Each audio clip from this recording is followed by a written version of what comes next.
Right, welcome back to my podcast. This is Bounce Podcast. I haven't done one for over a year, and I'm with the legendary Rob Cain. Say hello, Rob. What's happening, guys? Yeah, man. We were going to do this a couple of months ago, weren't it, or something, but I don't know what happened. Like, Yeah. we had the plans, didn't we? And then Yeah, we for you did, to yeah. come down. Yeah. I think it was you backed out, actually. Sounds like it, yeah. Fucking hell, you always do shit like that, mate. Hold on, let me just turn your mic up a little bit on here. Yeah, so I was thinking, lad. Yeah, good. Good, mate. Busy. As always. Never stop, really. My life's fucking chaos, but I like it like that. Yeah, man. How's the DJ life going at the minute? Again, yeah, busy, mate. I can't really moan too much. It's my full-time job, really. Yeah. That and music production. Yeah. So I'm out gigging. Oh, I'm out tonight. I'm out Friday, and I'm out Saturday. And I'll do like, I think I've got one tonight. I've got 2 tomorrow. I've got 3 on Saturday, and that's pretty much me every week. So I'm not then, isn't it? Consistent gigs, yeah. But I'm in a very privileged position because most people aren't that lucky that they can. Yeah, that's step it. away from the day job and do music for a living. Well, I've got a long-standing heritage in Liverpool, playing good clubs and good events and stuff. So it's keeping me busy. I mean, ultimately, there's going to be a lull at some point, but at the moment, I'm chocker, so I can't moan. So, I mean, since you left Bounce Music, you've been pretty busy, haven't you? Like, really? Well, yeah. When I stopped, I moved straight into a residency in Liverpool at a place called. It ended up being called Aura. It's called Diablo's when I moved over there, and what happened was I was working in a job that I wasn't very happy in. I was managing a call centre for my mate, and hats off to him. Like, he kept me in employment for a long time. Yeah. But I was unhappy, and then the business shifted a little bit, and I saw my mate when I was out with my wife in town, and it's a guy I used to work with all the time in the clubs, and he used to have loads of clubs I used to play in, and he still does. But he said to me, "Do you want to come and work for us full time? We'll give you £1,000 a week." And I was like, "Fucking yeah, go ahead." Can't knock that. Give you £1,000 a week. I was playing like 5 nights a week at the time, which financially doesn't seem that great. Sorry, I'm eating a mint here. I should have fucking. Yeah, I mean, if you break it down, like £1,000 a week for fucking 5 gigs a week isn't that great. But it meant that I could do something I was interested in. I was trying to get back into playing house music again, so it made sense for me. But the hours were long. I was working from midnight till 6, like 5 nights a week. Then that dropped down to 4 nights. So I was still getting the same dough, so it made it a bit more viable. And then I was getting other gigs and that, so it's kind of snowballed, really. And then I ended up with loads of residencies in town again, doing stuff there, playing stuff that I was into. Because the bounce thing for me kind of went a bit stale. Yeah, I mean, I know yourself. You know, you've been around for a long time. Like the glory days are well past us, I think. Musically, anyway, I was always into the more simple, minimal type stuff, and then when it started going into like a crazy wig and donk fest, I was just well out of it. I was even when we were making the Total Control stuff, I still wasn't like 100% on it. Yeah. Obviously, I liked what we were making because we were making different things, but it just felt a little bit stagnant. Like we've been doing the same thing for a long, long time, and I was bored, and I wanted to change. And I was always back when I started DJing in Liverpool back in the 90s. I was a warm up DJ, and I played house music, and I played US house and funky house and stuff like that. Because that's how you got gigs back then. You went in at the bottom and you had to warm up, so you had to have the tunes to play that. So I played all that for a long time, and I always loved it. So it was an easy transition for me to make, moving out of the thing. It's the bounce thing, playing more. I'd say, well, you could say more credible music, and nowadays it's probably not as credible. Well, it's still credible, more credible, but it's it's not as mainstream as the faster stuff nowadays in the charts. But it was just something I was into, and so the transition was dead easy and dead good, and I loved it. I still love it. Well, we're gonna jump more into that in a bit. It looks like I've got fucking blusher on here. I'm not hot. I'm fucking sweating in here. Right, Never turn me fan off then because I knew it was going to come through the microphone. Fucking right. boiling. Well, Hottest day of the year and we're stuck in a fucking studio. I know, yeah. I've been in the park and that with the kids all day and that. Fucking sweating. Right, so, well, for anyone that doesn't know you, Rob, I don't know how they don't know you, but if you don't know Rob, everyone, more than likely everyone, seems to class him as like the best bounce DJ ever. So it's a privilege. You know, most people say that you are the best bounce DJ that's ever fucking done it. So I've got, as I said before, I've got a heritage with the music, haven't I? When I started playing bounce music, it wasn't bounce, it was Scouse House, and we were playing like little clubs and the aquarium, and then doing the bigger ones like the 051 and the Buzz Club, and then the pleasure rooms and then stuff like that. So it kind of evolved into bounce. So I kind of became a bounce DJ by default because I was already playing Scouse House. Scouse House kind of became bounce music, didn't it? Especially in Liverpool, everywhere else calls it something different. Newcastle, they still called it Scouse House, like, but it was Scouse House first. I'm not asked. Yeah, it was. Well, and Scouse House was just the term actually was coined by the lads who work in 3 Beat. I thought it was. The manager of 3 Beat is a guy called Pez, and Pez was no, not Pez Teller. Oh, wasn't it? No, another guy called Pez. Pez was part of an old school group called DIY Crew, but he was the manager of 3 Beat, and they needed a term to a genre to name to come up with so they could sell this music that was getting played in the State and the Buzz by Lee and Mark Simon and Pez Teller and all the lads and stuff. So they were like, well, Scouse round the house. And it was at that time it was just like stuff like Dana Dawson, Three His Family, and all that type of stuff, all the Ugly Bug stuff and all the old Tony DeVee type things and all that.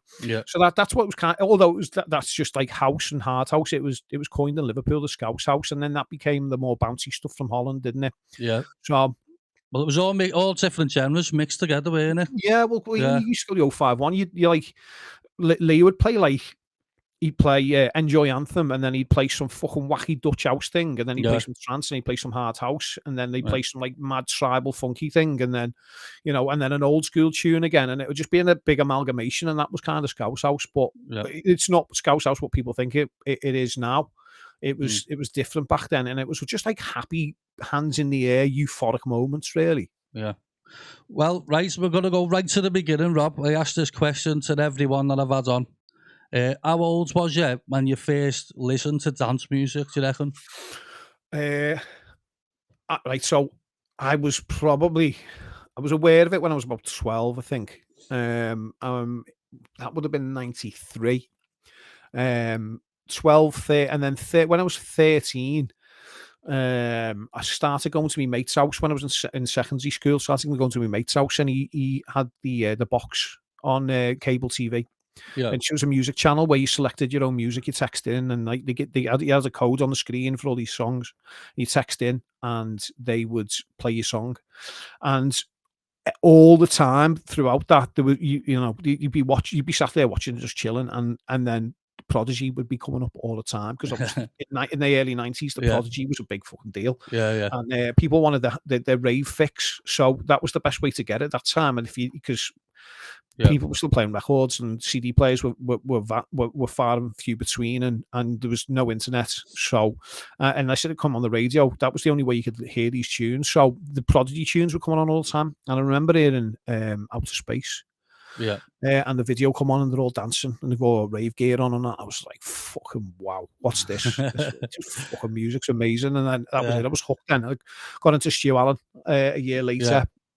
Listening to his radio show. Key 103, was it? Key 103, and I used to have this shit radio.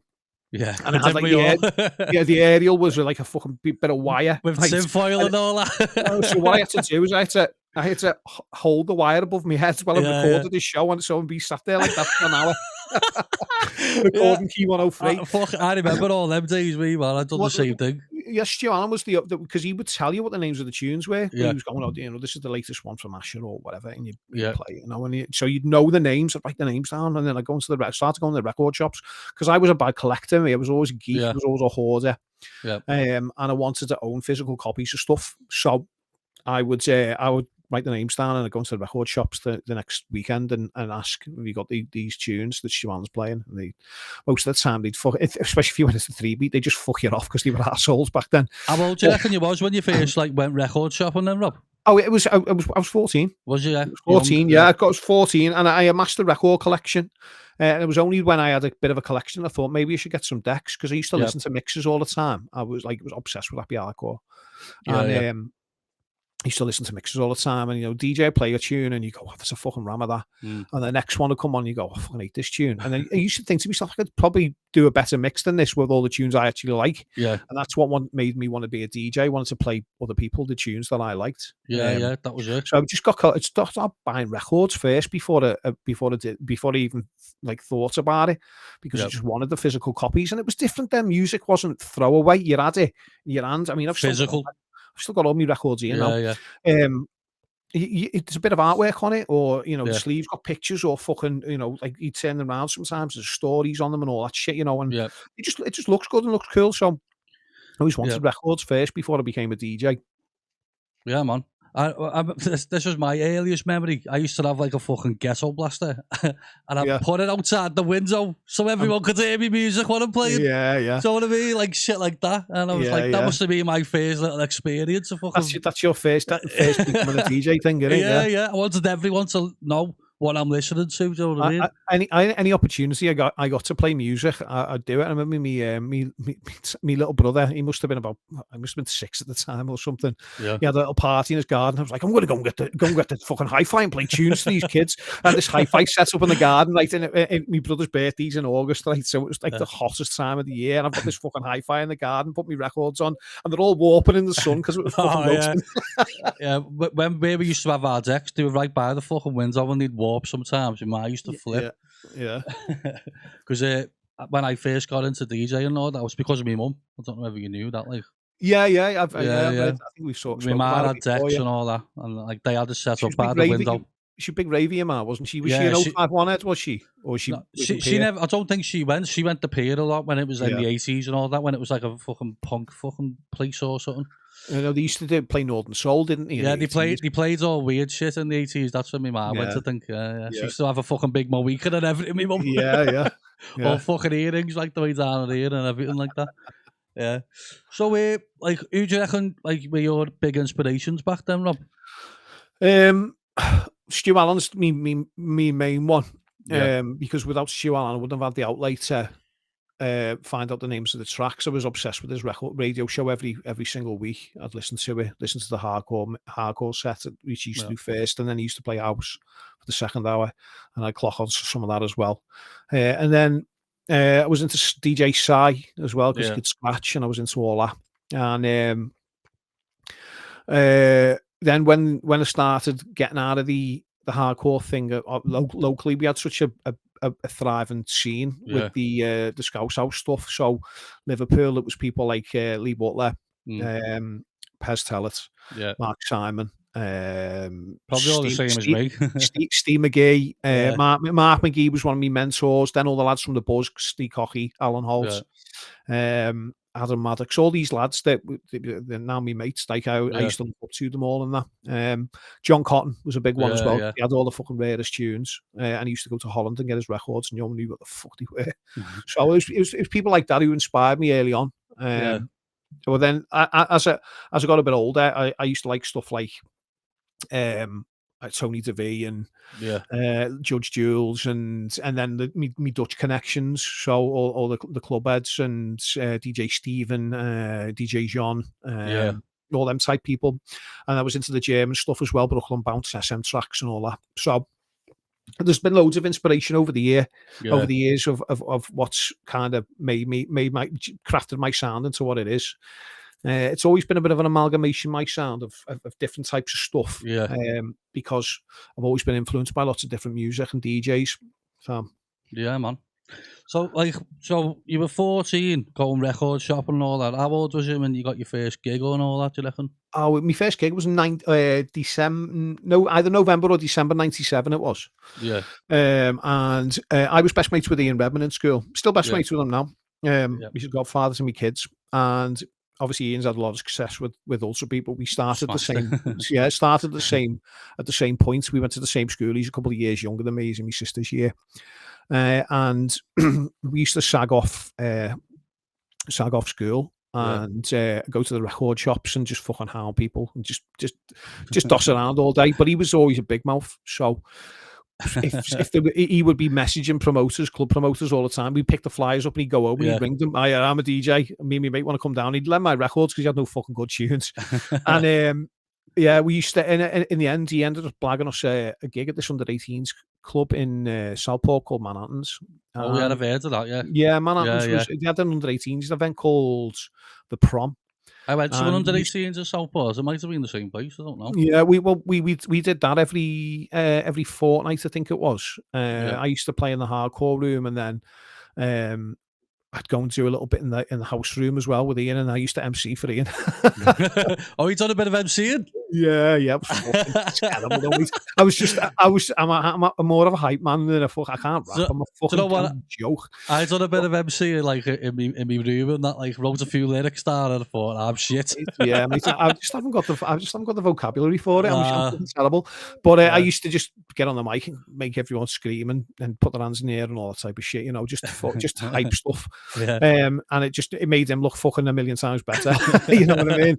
But so we ended up doing these under-18s gigs, and we used to just take we used to hand flyers out in school, and all the people from school would come. So we'd get on the train to Southport from Crosby by ours, and we'd take 200 kids with us. So they used to turn up, and they'd be fucking made up with us because we jammed the club out for them. And then they pay us 20 quid to get home. Our records. Fucking had us off. But that's the nature of the game, innit? I still speak to the guy who do you?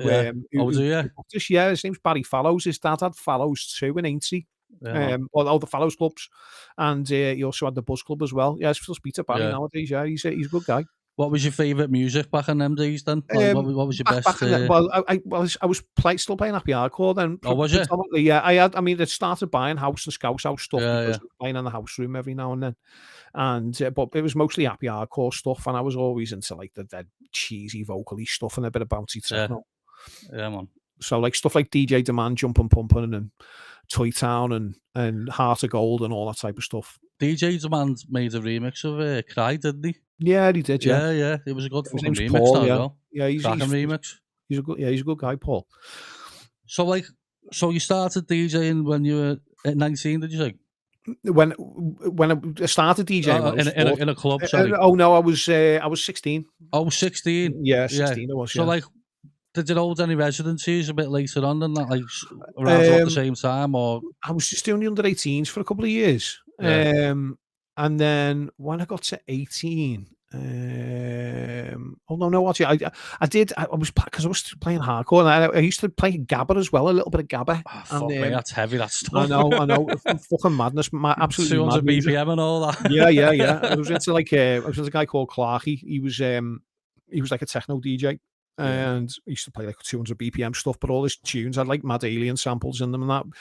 Fucking amazingly well made. Like, so I ended up doing a couple of gabba gigs, and I played for a big event called North, which was in Stoke-on-Trent in '98. And I played the gig and I thought, I fucking hate this. I hate it. And that was me in '98, done with the hardcore. You just thought, fuck this. Yeah, done. So was that about the same time then you started getting into like the 051 gear and all that then? Yeah, pretty much. Yeah. Well, I'd already been buying the records, but I wasn't DJing it. And then at that point, I just went. I had amassed this fucking massive collection of hardcore, like, because I was obsessed. I'd be out every time I had some money, bought a record. Yeah.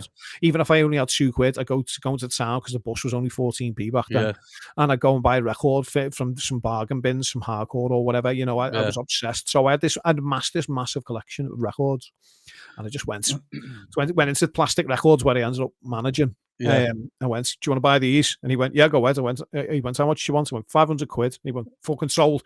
He sold them all for about 10 grand. Fucking hell. But that's what it was like back then. You get 50p a record and you'd be fucking happy with it, So in them days, sorry, Rob, go on. Yeah, and I just spent it all on fucking Scouse House. Yeah, man. So in them days, you were knocking about the record shops a lot then, weren't you?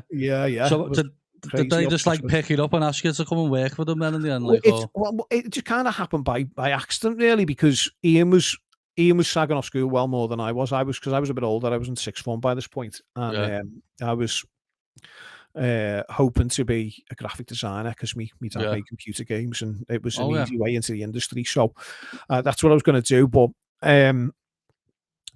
I just ended up working in the record shops because Ian got a job for them with them because he was just there all the time and they needed a staff member, so Ian blagged it. And then I'd just go in, and because he can't read or write properly, I used to go in and write all the things on the records, big tune for me, they're fucking massive, this and blah, all the fucking bullshit used to read on them, like this drops fat like Pat Butcher and all that shit. That was all me, So I used to write all the shit on the records for him, and then do all his reaction charts and stuff, so we get sent all the promos. So I was always around, and then when he moved on to another record shop, I ended up in his position. So he went to work for Freebeat, and I ended up being in Plastic Records. I can't remember what year that must have been fucking 2000, probably, something like that. Do you know what? I never went to Plastic. I only ever went to 3-Beat in town and HMV or something. I didn't even know where Plastic was. The independent record shops in Liverpool were great back then. Plastic Records was predominantly a second-hand record shop. So we buy collections in, give people 50p a record, and then you'd stick them on the shelves for fucking 7 quid, or take the boss ones out and put them on the shelf for 100 quid. You know what I mean? That type of thing. That's just how it works. Couldn't get a rare record. You'd pay through the nose for it, and that was the nature of the beast. But in the end, we started buying new stuff in. So I'd be dealing with the distribution companies, like Alpha Magic and Amato and all these other companies that used to import records for, and then we'd be getting them from Holland as well. Just calling up distribution companies, Astral in Hoodorf and all these places used to import all like mad John Cotton tunes for us. We'd be paying like £1 a pop and then stick them on the shelves for 20. But that's just what we did. It was all like the nature of the beast, though, in them days. It was all a game of fucking fleecing people for as much dough as you could possibly get out of them. Because like an independent record shop, like you'd struggle to make money sometimes, but so like, and it'd be like some days you go, fucking hell, we've made fucking 7 quid today, and like the overheads of being in there and the lecky and the rents and all that, and then the staffing costs, and then so if you got an option to sell something that was shit to someone for fucking 50 quid, you'd just take it because I put money in the till. That's it. And that's just what we did, So it was always it seems kind of sly to say that we manipulated the fucking manipulated the scenario to line our own pockets, but it's how we stayed afloat, Yeah, man. So you started working in the record shops. Is that how you started getting in the pleasure rooms and all that from no, the pleasure rooms came much later. So we did some gigs in what ended up being Bar Red, used to be called Cube. So me and Ian were in there for a little bit. I got sacked for shagging one of the barmaids. So we were just playing locally then for a little bit, and I was in the Masons in the Old Swan with Alan Holt, who was one of my mentors. He was a DJ from the Buzz Club, and from that I ended up doing some gigs in the aquarium, because we were in the aquarium on Thursdays. Me and Ian were downstairs. I wasn't booked, but Ian needed to use my records, so once again I used to just go down with them and jump on for a couple of tunes, and so it just kind of escalated that.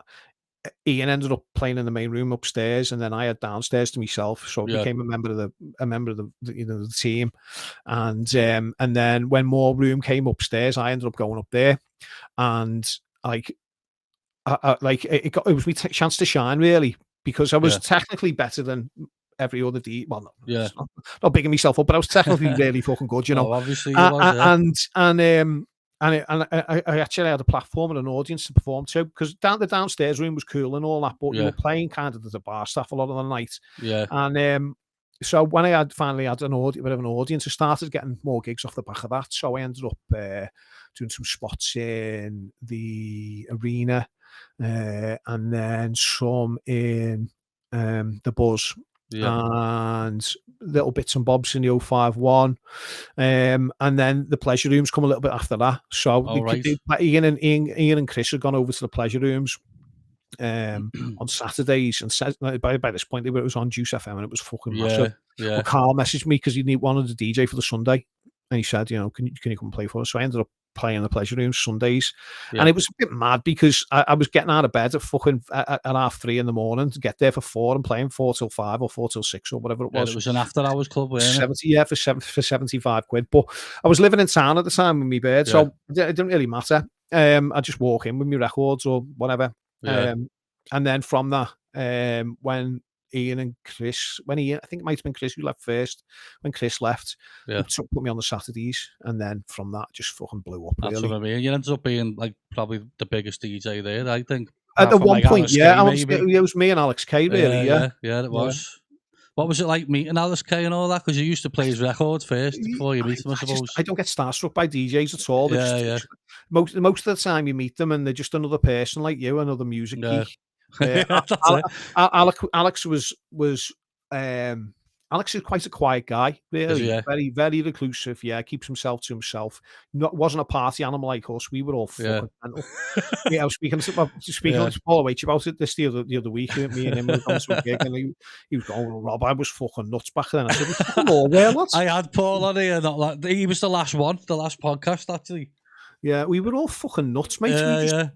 And I was just partying all the time, like any opportunity to go and have a party, I'd have one, And that's what it was like. So Alex was completely different. He was quite professional, and he obviously making loads of music. And you'd go in his studio sometimes with him, and he'd be like so anal about like the littlest, tiniest detail, and that's obviously what makes him good and incredibly talented.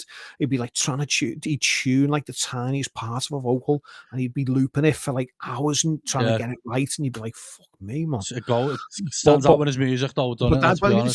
And he'd individually pick each sound dead carefully, and and like match harmonically with what else is going on. So he wouldn't just pick anything then. No, he was. He's incredible. He's an incredible producer. Incredible producer. There was a great guy. There was a fucking rumour going around a while ago. I've mentioned this before to Paul, but he put it to bed anyway. Someone was saying that he doesn't even make his own music. Oh, that's bollocks. I know, yeah. That's absolute shite. I know he's some of the early tracks he did were with the Amen stuff. I think Gary Sharkey engineered them, but Alex was definitely present, and he can definitely 100% make music on his own. 100%. I've seen him do it, so I know it's well, true. There you go. You just put the nail in the coffin then with that fucking rumour then. Yeah. So let me think a minute. So you went from the Pleasure Rooms, and then you done a CD with the MCB, did you? Called Strictly Vibes. Yes, Strictly Vibes. So Strictly Vibes was already running when I started doing it. It was a thing he did. He started it with Tony M. He was a DJ in Liverpool. I think Tony's disappeared nowadays. I don't know what he does, but I've not heard about him. And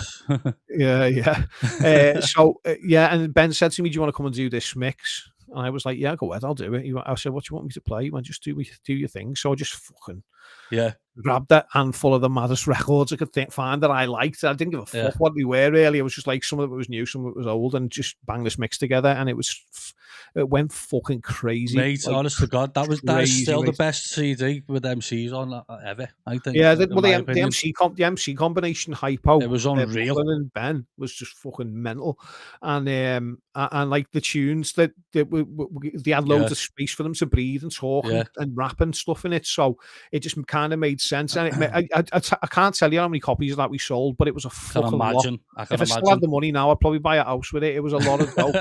It was a lot. I can't imagine. Like, and it was like, I suppose it was mainly aimed at like Liverpool and the surrounding areas. It was a mix for. We never expected anything to go any further than being sold out of 3-beat or the Pleasure Room shop. But then we were doing live performances in Virgin Megastores and stuff. It was. So I mean, it must have just blew up on you then, like. Yeah, it was crazy. It was absolutely fucking crazy. Yeah, and like I'd get booked for gigs outside of Liverpool, and they want me to play Strictly Vibes tunes, and like the combination of like Liverpool tunes doesn't really work with MCs from outside of Liverpool. I don't personally think it sounds a bit fucking mental, and like but like because obviously Ben and Hypo were both are both black. They had that black tone to them, which kind of gave it a raw edge. And obviously, Bubbler sounds like he's black, or at least he did back in the day.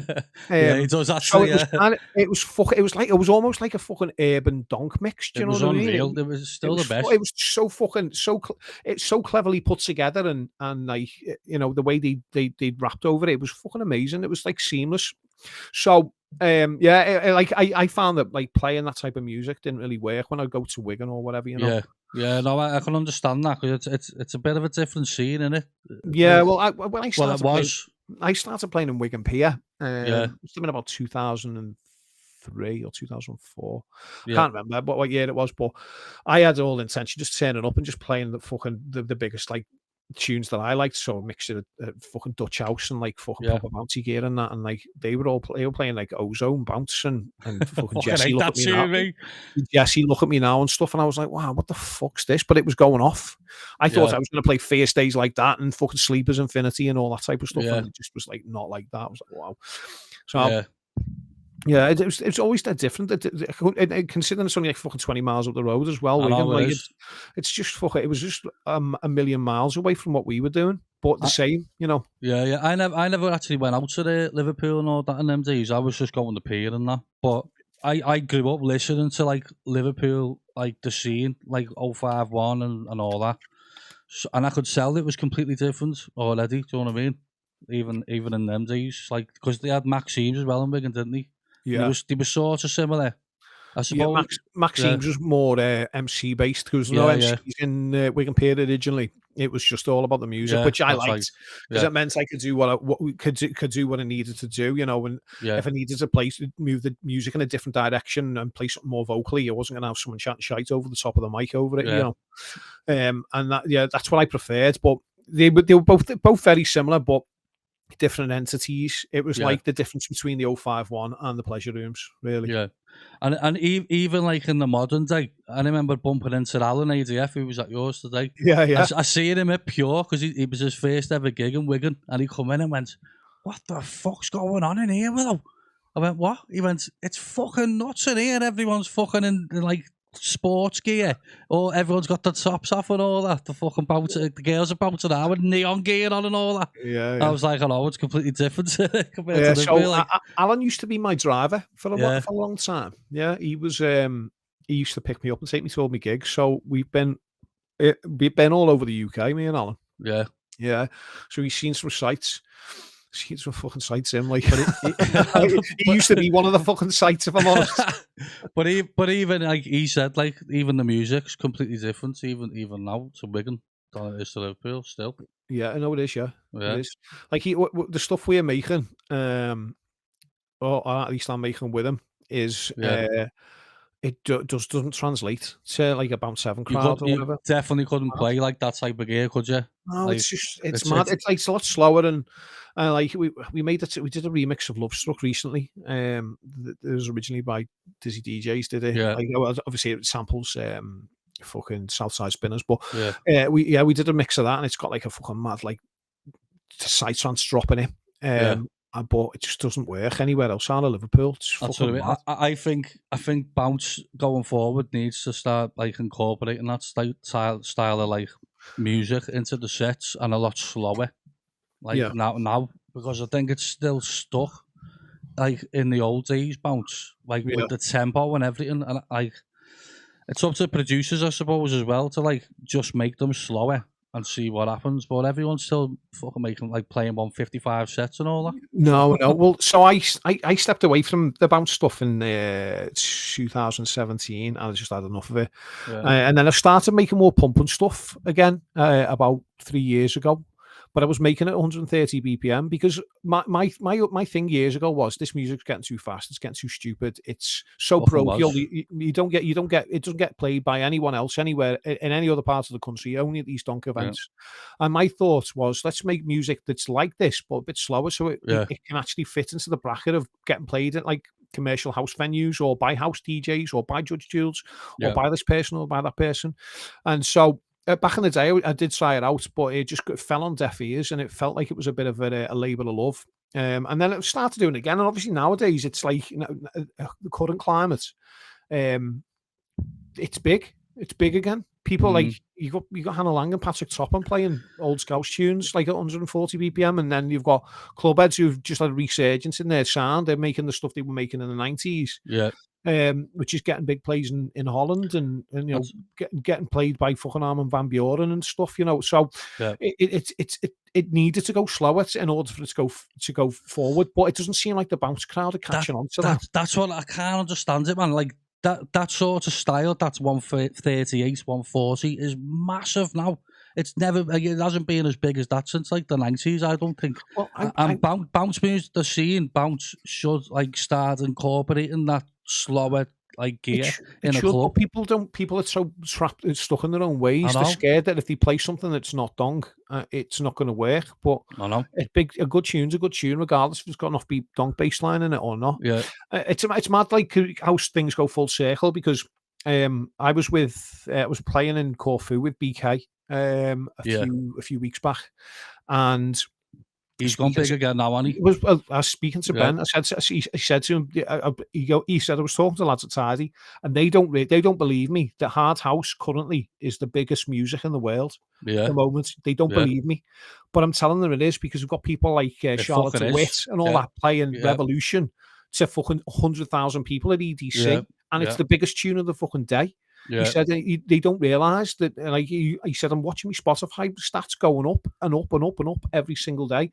It's fucking mental. It's because of like Hannah Lang and Patrick Topham and all that as well, isn't it? They're playing all that. They've made it more accessible, because they're not only are they going in and they're playing like tech house and stuff, but they're also, you know, Patrick Topham's finishing off with Miss Peppermints and things like that. So it just makes it really accessible to everyone. Like Hannah Lang playing Question Mark, The Birds, and I've seen that. She was playing a Total Control thing the other week. She was playing JoJo's tribute. I messaged her, I said, I made this, you know. She went, did you? Yeah. I said, I've got loads more tunes there. Do you want me to send them to you? And she went, yeah, go ahead, send me them. So I sent them. She didn't even open the fucking folder. I sent her something a while ago on Instagram, and she hasn't even fucking opened it. That's what it is. Yeah. When I get through to some of these people, unless you've got a back door, mate, they just ignore you, because you can imagine what their inbox is like every fucking day. I know what mine's like, and I'm a small fry, you know. Yeah. Like, mine's fucking nuts. It is what it is, and I've just fucking left it. I mean, it is what it is. So I'm talking about producing then, Rob.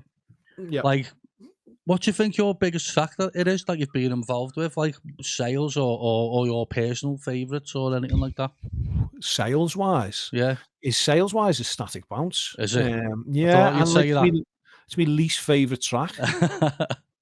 We went, obviously when we made it, it was the perfect storm, because it was me, Chris, and Neil was still involved in Total Control then, and it kind of just fell together. Like Neil had this idea. He wanted to use that, the Get Static vocal, because Nick Skitz had used it in another track, and Chris had this idea for I can't remember what his part was, and then I said I want to do like a triplety bit. So we had all these ideas, and then Chris kind of just made it and put it together, and it came together in about 4 hours or something. And like it got signed by Power initially, and they gave us a big chunk of money. In advance, and then we got loads of money off the sales off the vinyl. Then it got signed to All Around the World, so we got a fucking advance off that as well. Nice. And then it got repressed about 4 times, and then what else happened with it? It got signed to about fucking 6 or 7 compilations. Got on a Clubland one, an Ultimate Energy one. So we made all this fucking dough off it. I'll be honest, some of the money I still haven't seen, because I've not claimed me royalties, but it made a fucking shit ton of money, and it was like, that was the biggest tune. But like, I get booked and people go, play Static Bounce, and I go, fucking no. I don't want to play it.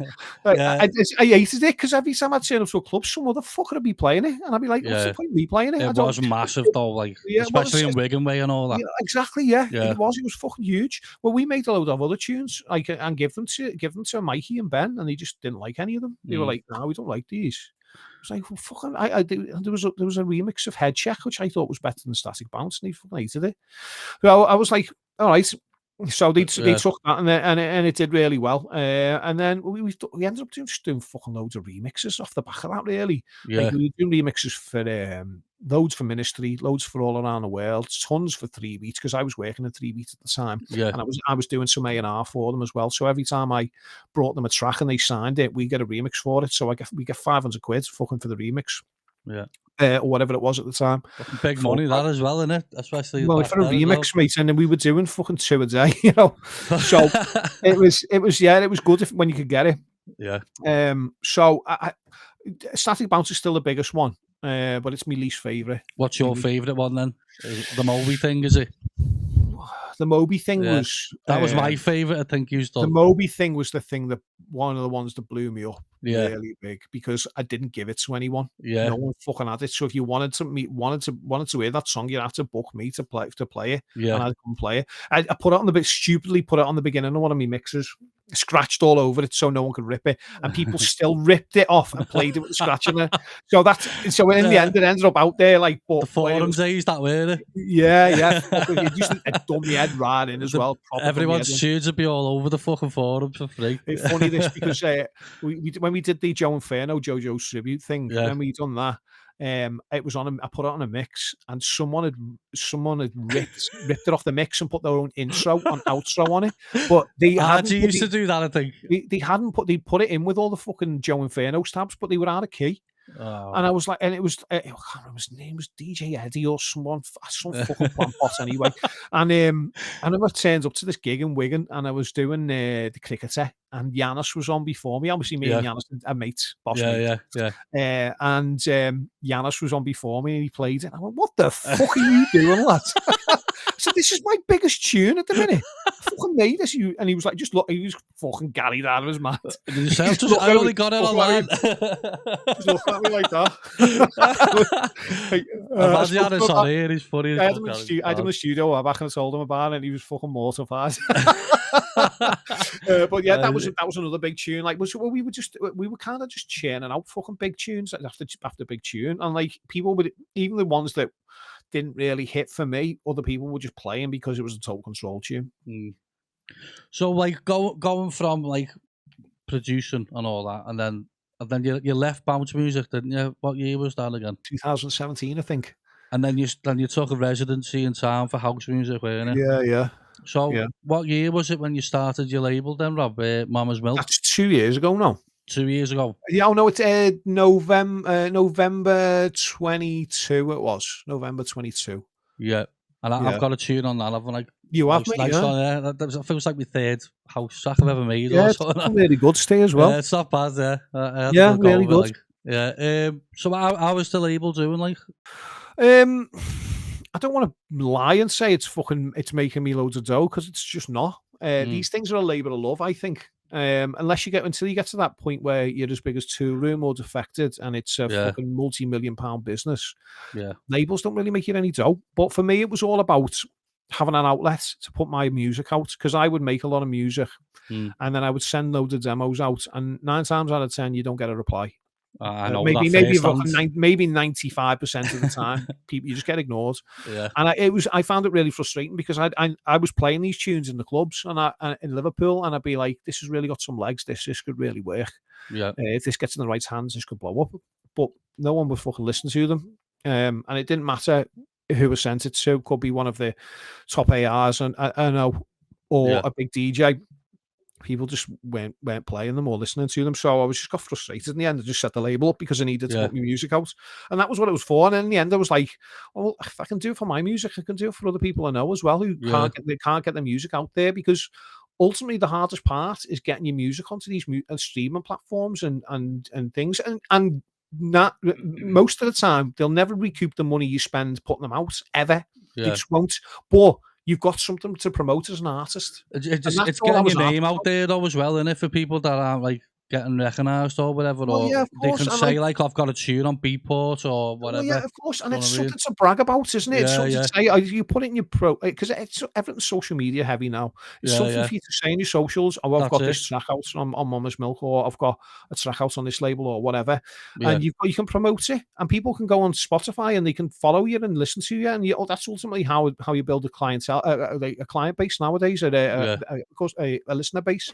So that's what it was always for. It was just an outlet. It was never intended to make any money, and it probably never will make any real money.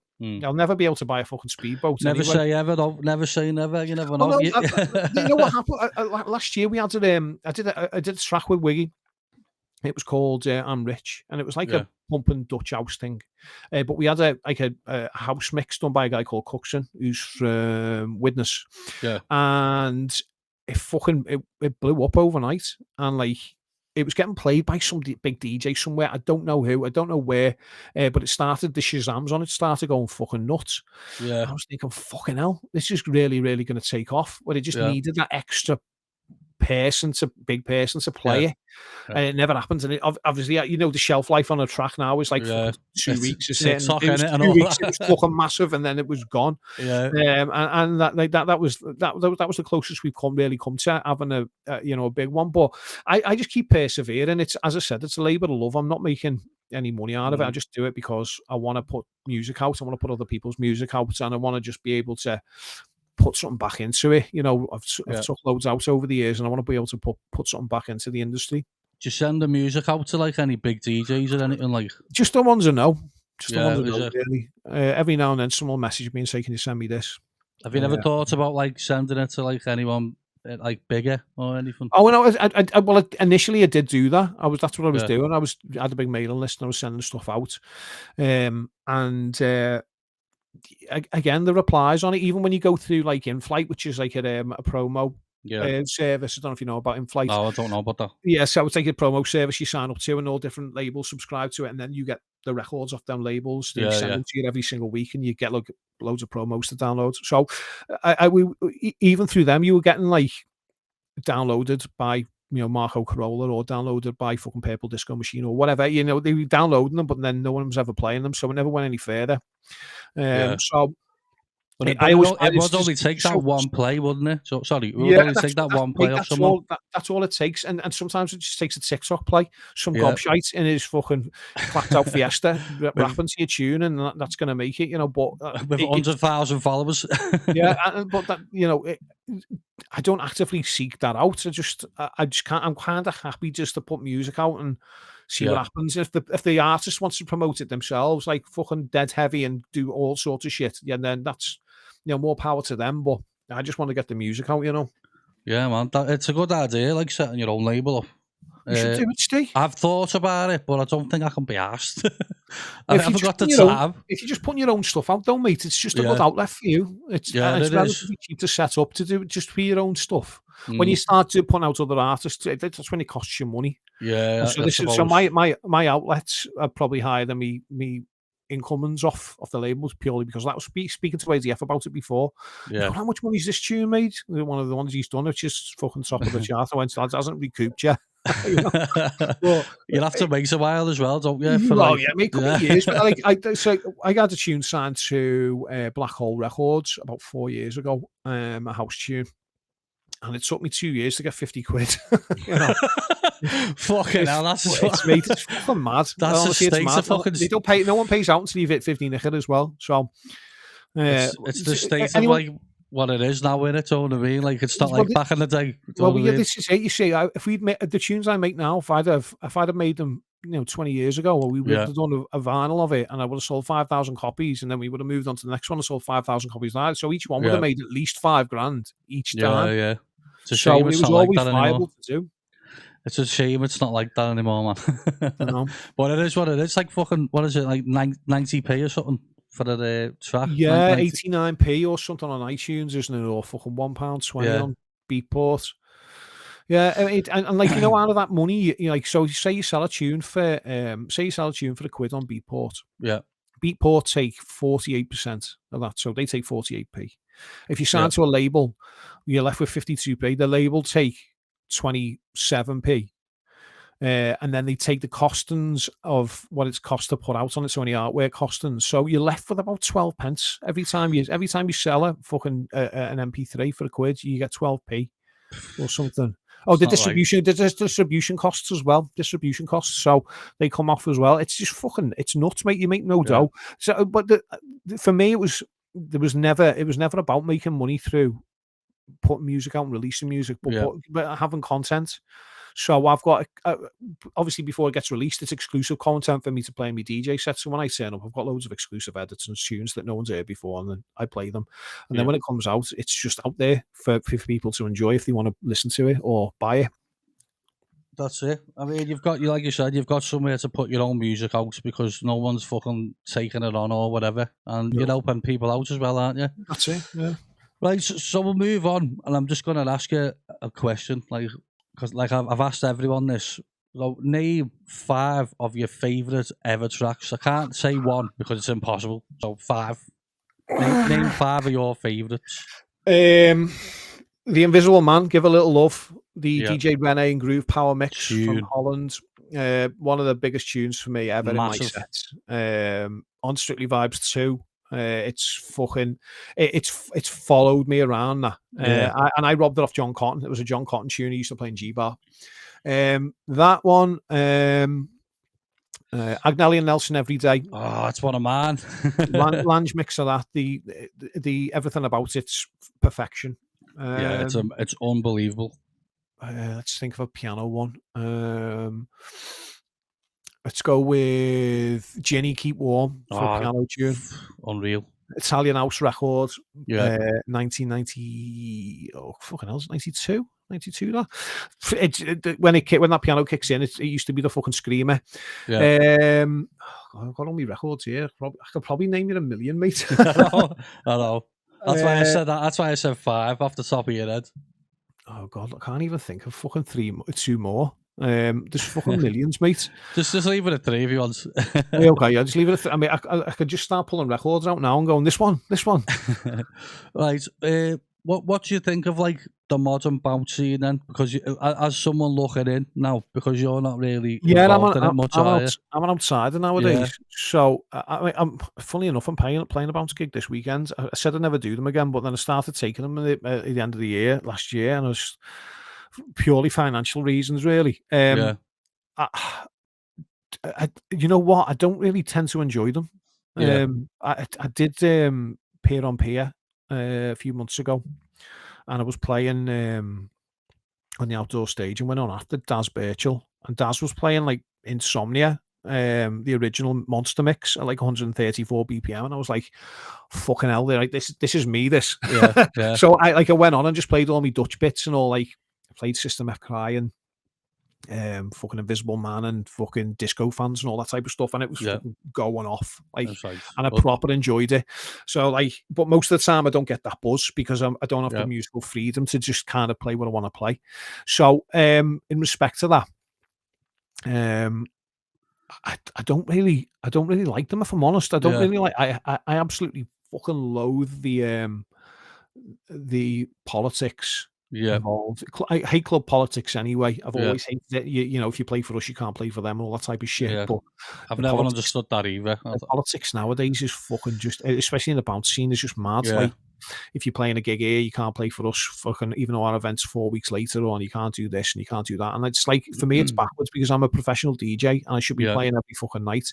And back in the day, I used to go on a Saturday night, I'd play a gig on Concert Square on the RSVP, then I'd go over the road to Bar Red, then I go back over the road to the Concert Square and play in the arena, and then I go over the road again and play in the pleasure rooms. I'd play like within 100 meters, 4 clubs. And no one gives a fuck. No one gave a fuck at all. They were just happy to have a good DJ on for an hour. But now it's like a bit more strict, innit? I mean, I could moan about it forever. I think the music's gone. It's gone too far because it's come back on itself, and there's people now remixing, like doing remixes of Total Control tunes when the Total Control tune was a fucking remix of something else. It was a remix of something else, you know. And it's like, it seems like no one can be asked writing any new music, and when they do, it just falls on deaf ears, which is sad. Yeah. Is there any music that you've heard that you like, or do you even listen to any of it? Some of it, yeah, but I tend to if I put a mix on and I hear an MC, I tend to turn it off straight away. And that's nothing against MCs, because I appreciate the lot of the lads that have been around for a long time are great at what they do. Easy and COVID and MCB and Finchy and all them lads, they're all boss. You know what they're doing, but as soon as someone starts rapping a load of shit on it, I'm just like, fuck, turn this off. I'm So the same. it just goes through me. I want to listen. I don't want to listen to that when I'm chilling. I can appreciate it in a club, but if I'm just listening to music, that's not for me. Did you ever So, scroll through SoundCloud or anything? Or no, not for. I unfollowed everyone who makes bounce. I think pretty yeah, much. Yeah, because it was on my feed for ages, and then when I stopped playing, I was like, I don't want to listen to this no more. I didn't want to listen yeah. to it when I was playing it. So, but occasionally I'll do some A&R for a label called Face Melter, which is Oh yeah, launching in September, and that's more like it's like hard dance, that isn't it? hard dance, Yeah, techno yeah, and type stuff. techno. But we get sent loads of promos, and some of them are like more bouncy stuff. So I'll listen to them. None of it's really suitable, but some of it's really good.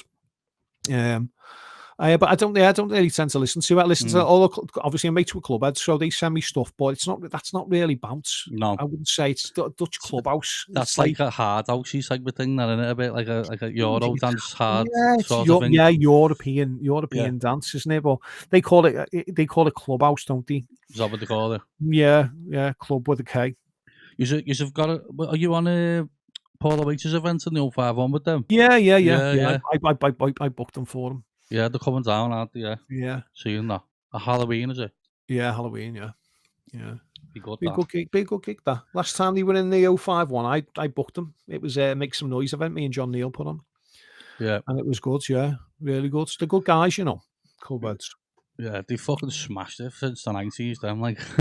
Well, if you look at their discography on Discogs and see some of the artists they remixed over the years, like fucking Emmerich Murillo and all these other people, like it's Sash and I mean, it's just fucking nuts. You go through that when you get 10 minutes, go on Discogs and look at their remix discography. It's Yeah. fucking mental. They were putting a track out every week from like 95 to fucking 2006 or something. It was nuts. Their output's just nuts.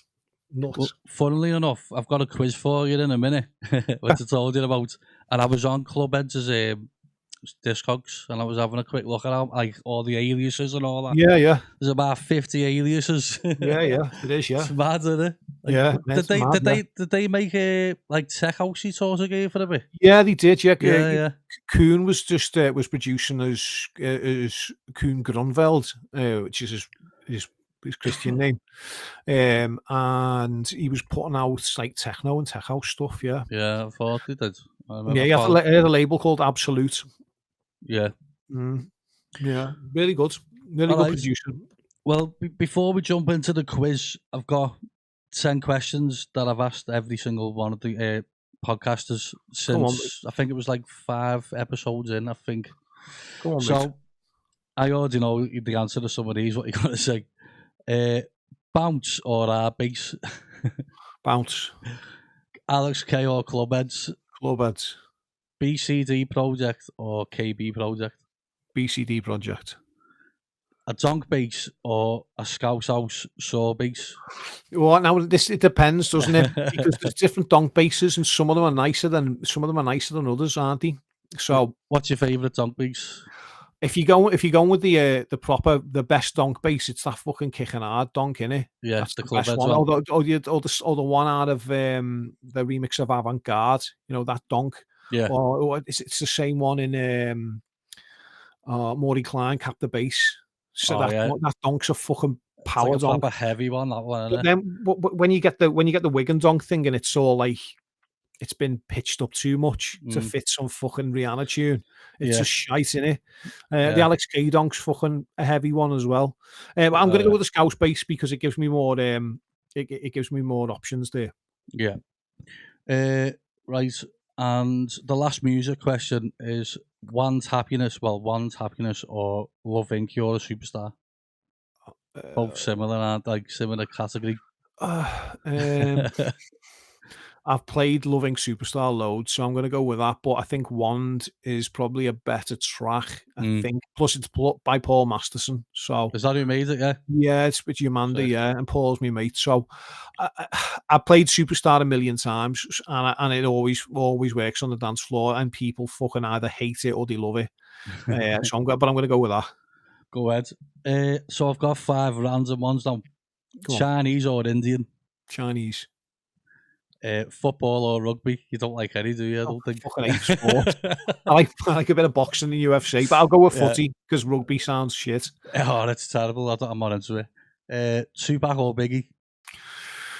Biggie. Pepsi or Coke? Coke. And cat or a dog? Dog. Dog. There you go. It's just a little question to like people to get to know who you are and all that. It was just something random I thought of one day. That. Right, I'm going to do a quiz with you now, Rob. Go on. I'm not going to be the one that's telling the facts. This is all Discogs, by the way.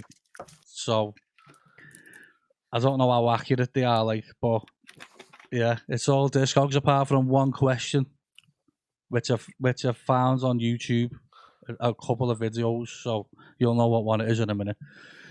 So, question 1 for Rob Key. Let's see how good his knowledge is. It's unreal knowledge what you've got in it, really. Let's be honest, right? No, he might prove me wrong. Yeah, make a fucking laughing stock out of me. What year? I'm going to start with an easy one for you know. Go on. What year was Clubhead's Kickin' Hard released? 98. Yeah, 98. Yeah. Right. Number 2. What track was released on the very first Dinky record? Oh, it's is it?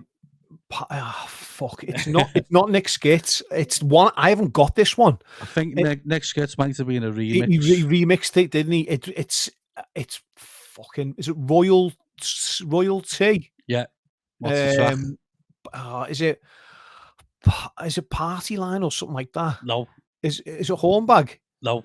Oh, what's it called?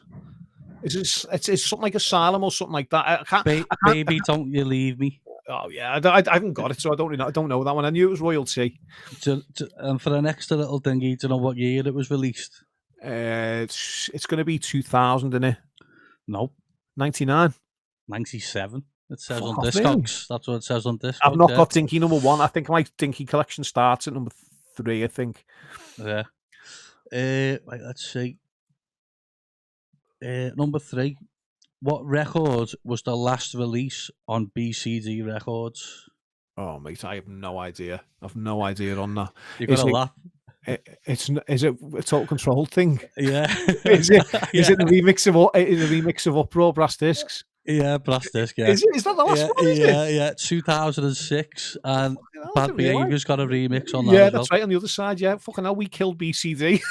Well, that's what it's according to Discogs, like, you know. Yeah, that will have been the last one, yeah. Right, this is one that isn't on Discogs, but I think you might get it right, I don't know. What year did the 051 celebrate its first birthday in?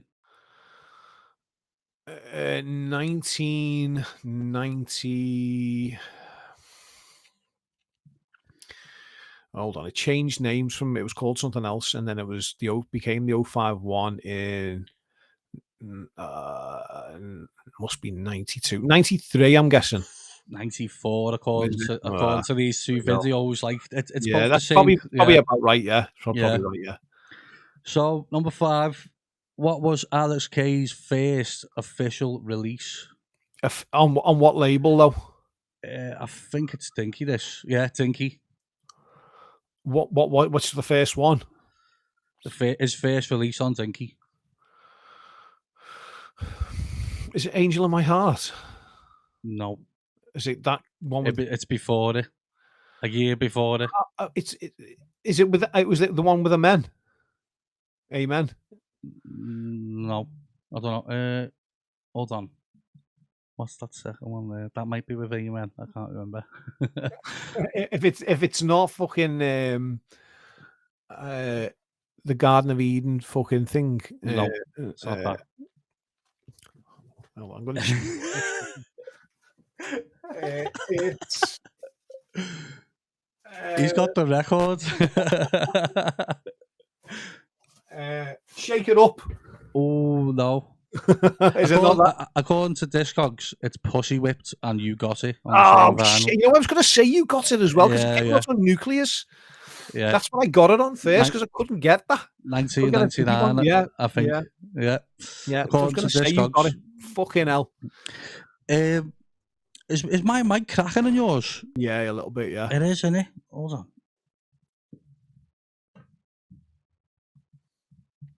don't know what's going on, that. I don't know. It sounds like a connection fault, that, you know. Yeah, it might be that, you know. It's going to be crackling on the fucking thingy, that. It's not that bad, you know. It's only when you were getting dead close to it, yeah. Yeah. It might just be peaking. All right, where am I up to here? Oh, yeah. What was Alex Kidd? Hold on. What was the Clubhead's first official release, according to Discogs? As Clubheads, it's Club Hopping. Oh no, the Magnet. Is it the Magnet?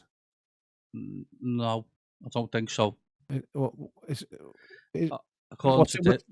the Discog saying it is? Work This Pussy. Ah, fucking hell. 1995. Is it on Blue Records? Blue Records, yeah. Blue Records number like fucking 6 or something, isn't it? I'm not sure what number, but yeah. Is the Magnet not on that release? I don't know. It doesn't say. It just says Work This Pussy. I'm sure the Magnet's on it, you know. Is it? Let me have a look. Go on, have a look, one. What's going on with this fucking mic?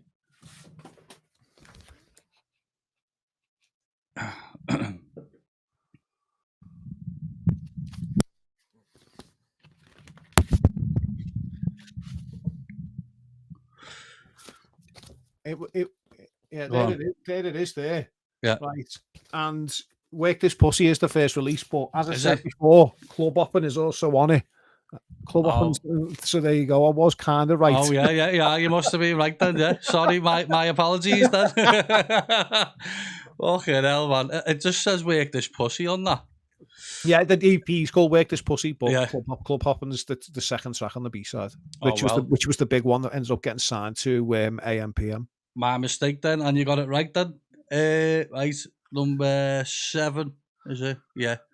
Clubhead's Bamboo Sessions number 1 was released in 2003. Yeah. Can you name one of the 4 records on the vinyl? There's 4 records on it. There's one that's just an abbreviation of a load of fucking... Yeah. Right. Is it called Throw Your Hands Up in the Air? TT... Yeah. That's one, yeah. Can you name any others then for a little extra brownie points? I can't remember any of them. That was the only one I played, I think. Much have we travelled? Is that one on there? Yeah. Yeah. Okay, there you go. And one called Countdown. That Countdown was actually just a countdown. 10, 9, 8. Was it? Yeah. It wasn't even a track. No. And one called Club Slang. Club Slang was the big one. I think that was the one that got played in Wigan loads. I didn't play that one. I tell you a funny story about Bamboo Sessions. Bamboo Sessions number 3. There's a track on the EP called Donk. Donk, yeah. Donk, right. I've heard that record. Donk, right. The vocalist on Donk was a guy called Clive, and Clive used to work for a distribution company called Jedi Distribution. Now, Jedi Distribution used to sell us all the Dutch house records. Yeah. So they had contacts in Holland with Digidance and Midtown Records, and they get load of records off them, and then they distribute them to the UK. So Clive was our contact to get all these Dutch tunes. Yeah. And we used to call Clive up because he was selling all the Spanish stuff back then. We used to call him up and go, Clive, have you got any donk? And he'd be like, what the fuck's donk? And we go, no, it's fucking bouncy donk. And that's so he called up Clubheads and left a voicemail on their answer phone message going, hey guys, have you got any donk? I need some donk, some raw donk, donk, donk. Because we told them that's what it was called. Yeah. And then I ended up being on the track. Donk is Clive doing the vocals on it. So, but the actual term donk was something that came up with by between me, Ian Redman, and a guy called Matt Ashton, who was a resident in the aquarium with us, because we were playing all that Dutch house stuff, and we used to go around to his house and party in his, and we'd be playing stuff like Alex Cain and Clubheads and all that, and he'd be going, oh, what's this sound, man? What's this sound? Because he was from out of Liverpool. Yeah. And we go, oh, it's fucking donk, and he go, donk, donk. So like we ended up calling it donk. So when we were speaking to these distribution companies, they were started referring to it as donk. So the donk term actually come from us. So you made the term donk. The term donk is because it's phonetical. That's what it is. It sounds like a fucking donk of the sound. So Well, someone else said to me, "No, you didn't come up with that." And I was going, "Well, fucking, I was there. I fucking know it." Like it was. Someone said, "Oh, it's a sound on a fucking old synth." I said, "It's not, you know." Yeah. Because because it's a phonetical word. Actually, phonetical word. It sounds. That's what it sounds like, and that's what we were saying to the distribution company. So they were telling other people, "We've got this new donk record," but it actually come from us. So there you go. Bit of bit of history there, bit Yeah, of bounce yeah. history there, man. Yeah, Fucking hell. donk. That's sick. I didn't know that actually. Yeah, there you go. Like, so what year was that then? Because like, We were calling it donk from about 2000s. Now, yeah, the earliest, the earliest ever donk, something where it's called donk. There was a track called I think it was Donk Records or something, yeah, and that came out through Alpha Magic distribution company in about 2002, 2003, I think, and then that Bamboo Sessions was probably 2004 or 2005. So we were calling it that for years. yeah. So I don't know when it first, you know, people took notice of the word, but that's where it originated from anyway. That's mad. That I didn't know that, man. Go ahead. Yeah. Right, we'll move on now. So we got number 8. One of my favourite tracks that got played in the 051 was Magnetic Pulsar. Let me take you. Yeah. That's what being one of my favourites that used to get played in there. Boss, isn't it? I never went to 051. I'm just going off like the tapes and all that what I used to get and all that shit. Yeah, samples you too, doesn't it? Yeah. So what year was it released? 98. Yeah, bang on. Do you know what label it was Yeah, released? Docile Die Records. Yeah, man, yeah. Yeah. Right. You probably know this one as well anyway, because like it's one of your favourites, I think. The Steve Angelo remix of Moby Raining Again was released in 2005. Yeah. What was the label it was released on? It was fucking whatever label Moby signed to. Yeah. It's probably fucking someone like It's just one word. Oh, fuck, I don't know. Is it just fucking? Is it like Polydor or someone like that? I don't know. I don't remember. I used to play it on CDR. It's called Mute. Oh, Mute. Yeah. You answer it. Yeah. It's Moby's label. Yeah. Is it? Yeah. Is that what it is? Yeah. Yeah. So the last question, and then we'll just tie it up if you want, Rob, because we've been on it for about 2 hours, I think. I don't think we have. You know. Is it? What time is it? No. What time is it? Well, yeah, it's just over an hour, isn't it? We can carry on for a bit if you want. Good. Right. DJ Disco, Stamp Your Feet was released in 98. What label was it officially released on? Right, so I think it got signed to a few, didn't it? But no, the first label it came out on was Mobiz Records. Yeah, that's what I've got on there. That's the first one. And then it got signed in the UK to East West. Is that what it was, yeah? Yeah, East West, yeah. I think that was a subsidiary of Sony, I think. Yeah, man. Yeah. That East West Records, he put out fucking Rock the Funky Beats and all that stuff as well, like a fucking garage thing. Yeah, it was a fucking mad label for it to come out on, to be fair. But that's what labels were like back then. They were dead multi-genre. Yeah. I don't even know I think it was Pete Tong who A&R'd it. Was it? Yeah, Pete Tong. Yeah, because I remember going to fucking Cream one night and he fucking played Kicking Hard. Kicking Hard? Oh, yeah. Judge Jules played it, I think. Is that Judge Jules or Oakenfold? My head fell off. The fucking hell. I was like, what the fuck? They used to play Club Hopper in there all the time. Well, that was more like a housey, hard driving type thing. But they used to play the DJ Disco mix of Kicking Hard all the time in there. Fucking mad. Yeah. What was your favourite Clubheads tune in Kicking Hard? Oh mate, I love so many of them. It's so hard to pick. Kicking Hard's me penultimate, I think. But yeah, I like loads of them. I like do you like the DJ Disco stuff as well? That was Coon's Coon's like a solo project that he did. What's that disco he won? Do you mean one of my favourites? Let me try and find it. Disco Hoppin'? No, a DJ Disco track, but it was like a. Was it Everybody Reach to the Top? That one?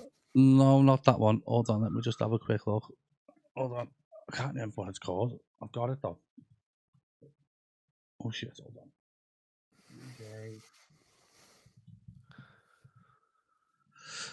Okay. Let Me Dance, I think.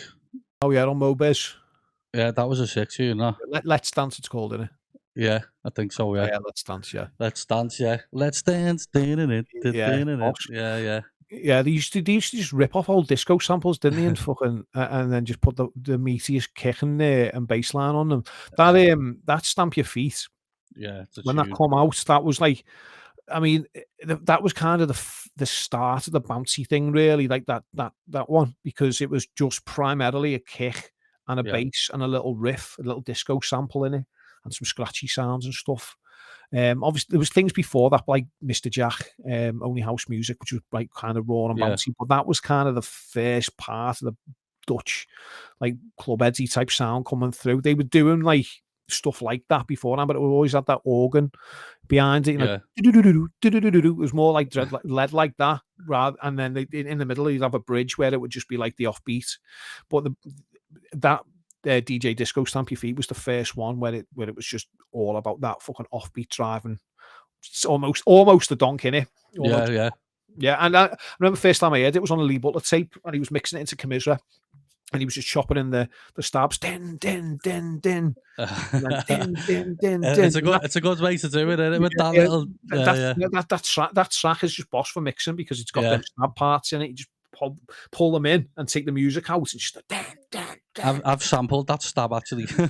You fucking sample pack in it, lad. Well, I haven't put it in my pack, but No, of course not. I don't think I have actually. You fucking have. I think I've got a folder called. Oh, have I? Yeah. Oh, never mind. Fucking hell. Oh, my mic's going fucking nuts today. I don't know what's up with it. I think I've connected it wrong or something. Can you still hear it crackling? No, it's not crackled once since. Oh, hasn't it? No, No. it's still crackling. It must be my headphones or Yeah, something. it might be cans, mate. What have you been doing then? Because you've been doing some house stuff. I've seen Lee's been playing your Awesome 3 thing, hasn't he? Yeah, I took a little turn there, like, because I've got Ableton now. I've been learning Ableton. How are you finding Ableton then, or are you? Right, when I first started over, I couldn't work it out. That was like, I think it was like, did you come from Fruity Loops? Did you? yeah, I'm usually on FL, yeah, but I think I first opened Ableton about 2 years ago, and I was looking at it and I was like, this is fucking well different. So I tried to have a go of it, and I got so far as like a little 8-bar loop or something, and then I was like, oh, this is me head's fucking bastard here. I don't know how to like carry it on, because I didn't know where everything was and all that. Yeah. And then about I'd say about 8 months ago, I come across this tutorial on YouTube, and it was a shortcut to get all the plugins and all that just in one folder, because of the way Ableton was set up. Yeah. When you first opened it up, it was like dead hard to find everything. But I figured all that out, and it proper helped me. Yeah. So was it just a navigation thing for you that you couldn't figure out what everything is? it was, yeah. So what you can do is you can actually set preferences as well. So all the VSTs that you use the most, you can highlight them as Favorites, and I've then you done appear that in your now. favorites folder at the top. So Yeah. I've got like all set out. So all the VSTs I use the most, all the That's- samples I use the most, all the sample packs, all Yeah. in different folders at the top. So my workflow's rapid. That's So how I've got it. I can come in the studio with a client and make them a tune in 4 or 5 hours, and it's fucking done. It's mastered. It's mastered in 5 hours, And the workflow for Ableton for me was the reason that I've stuck with it, because I was looking at Bitwig for a little bit, but I came from Acid Pro, because that's what Chris Clark used to use when we used to make the Total Control tunes, and I learned on making music on that. But I always found that a lot of VSTs didn't work in it, because it didn't support it. A lot of stuff didn't work, and so the reason I moved over to Ableton initially was because I couldn't get Massive to work, and I couldn't get Contact to work, and a few of these other things that I don't use now anyway. But and it just it was set out very similar, because like Fruity Loops is more like you've got a sampler, every channel's a sampler, whereas Ableton was set out the same as fucking cool head. What was it? Acid Pro, was it? Acid Pro. Yeah. It was set to the same as Acid Pro. So it was drag and drop. You drag and drop stuff on it. Whereas the other thing with Acid Pro was you had to manually go into your thingy to select what VSTs. Whereas in Ableton, you can just drag them onto the channel and they work. Yeah. And plus all the stock instruments and effects are so powerful. I very rarely use any other. I don't use another VST or any other filters or any compressors or anything like that, because all the ones in Ableton are all fucking amazing, and I know how to use them inside and out. Even the synths in it are good. Yeah, but that house track I made on your label, that was all Ableton synths. Was it? Yeah, all inside Ableton. All the synths. Yeah.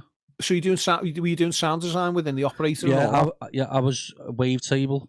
Yeah, wavetable's boss. Yeah, I don't like this. That the main chorded synth stab I've got in it. That I've just made that from a wavetable from scratch. Boss.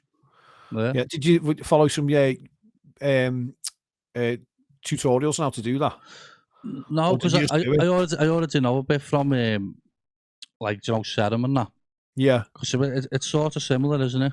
Yeah, very. Well, it's like you've got your saw wave and your square and all that. You just move it around, don't you? And then I predominantly use Serum, because it's great. It's dead easy for making sounds and then manipulating them and getting everything. Serum's unreal. Yeah, Serum. I prefer Serum to Spire. If I'm honest, I think a lot of people kind of go towards Spire because there's so many presets available for it. But I think I've just found it's a bit the sound thicker within Serum. Yeah, I think Serum's just so easy to just make something dead quick, isn't it? It's like with Serum, I found it really. With Spire, I found it really hard to just create like simple fucking leads or whatever. Yeah, because you've got to route it. Like I don't really know how it works, to be honest. You've got to route it weird. Yeah, on Spire, but with Serum, it's just so simple. Yeah, isn't it? Do you know what I mean? I tell you what's good as well. There's a free alternative, Vital. Have you used Vital? Vital, yeah. It's exactly the fucking same. It's just it doesn't look as cool or feel as easy. Yeah. Well, that's very similar. I mean, all my leads are all made in Serum. Yeah. Serum's the one. Because it's just fucking so easy to use, and I'm a moron. So if I can do it, anyone can do it. You know. It is simple. Like, So going back, so I figured out how to like set it up the way I'd have it on FL or something. It's not the same, but when I know where everything is, it's easier to work then. Because like I said, when I first opened it, I didn't know where anything fucking was. It was dead hard to find anything. Yeah. So I started like I wanted to make something slow. And I didn't want to do it in FL because I just want to use FL for like bounce or whatever. Because I've tried making a slow track in FL and it didn't sound very good. Yeah. I don't know what it is with Ableton, but I think they just sound better. Yeah. I don't know. I've worked on FL since 2007, so I can tell the difference straight away. Yeah. I'm doing exactly the same processing, exactly the same, but on Ableton. It does sound better. Using Ableton stock fucking thingies as well, and it sounds better. Yeah, I agree. Yeah, I mean, I've tried loads of different ones over the years, and I'm fully invested in Ableton. Me completely obsessed. I'm obsessed with it. If I'm honest, it's so easy to manipulate a sample on there. It's unreal. Yeah, I mean, and even warp and stuff and that. I mean, you can go down a long route of dropping warp markers in every fucking 2 seconds, but. Or you could just grab your sample and fucking hit shift and fucking command and just drag it out. You know, it's dead easy. You can just do so much more on Ableton. I found like so. I think I made that bootleg of High by Hypergogo and I sent it to Alan because he's in touch with Lee and he likes it. And then that still gets played now on the radio now. I heard I heard Don't Go the other day because he played one of mine I've done with Lee. And he played yours before it, the Awesome 3 thing. Yeah, it was made up. He's still playing it now. It'll probably get played at Reminisce, I'm guessing. I'll be fucking made up with that if it does. I would assume it will, mate. Yeah. You seem to be playing it quite a lot on the radio, so. So I want to go down that route with Ableton, really. I want to stick to like that sort of sound, like that. He's still making the bouncy stuff as well. Yeah. You made that Renegade thing, didn't you? Yeah, I done Renegade, and then I done some other one after it called Stomp My Beat, I think it was called. Or Was that something. was they both? Were they both in Ableton as well? Were they or? No, they're in FL them. So you're still making the bouncy stuff in FL? Yeah. Why haven't you just moved over? It doesn't make any sense.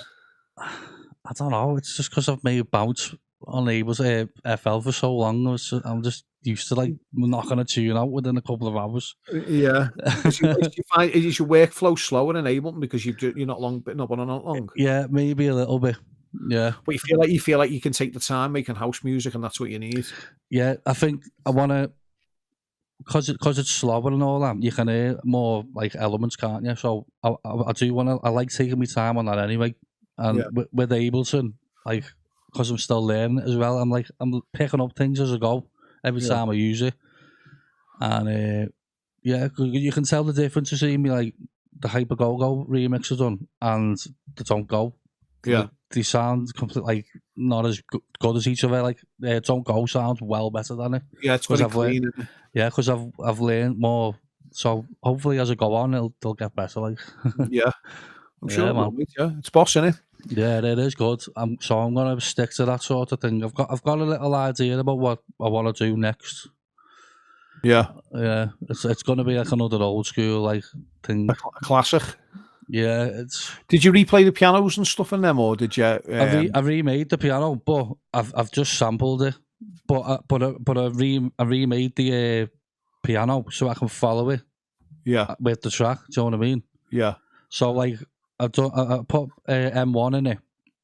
I figured out exactly what the chords were. Yeah. With the M1, and then just muted the M1, and then I've just used that as a fucking template thing. Do you know in Ableton, if you're trying to work out piano notes, you find out what the key is for the track, and you open up your MIDI. You can in the bottom left hand corner. There's a button that you set that press where your MIDI panel is. There's a button that says scale. You click that, and then you highlight there's a drop down next to it. You just click the key you're in, and the whether in your major or minor or whatever, and then it highlights all the notes that you can use within that. I do that. Scale. Yeah, you do that anyway. I do.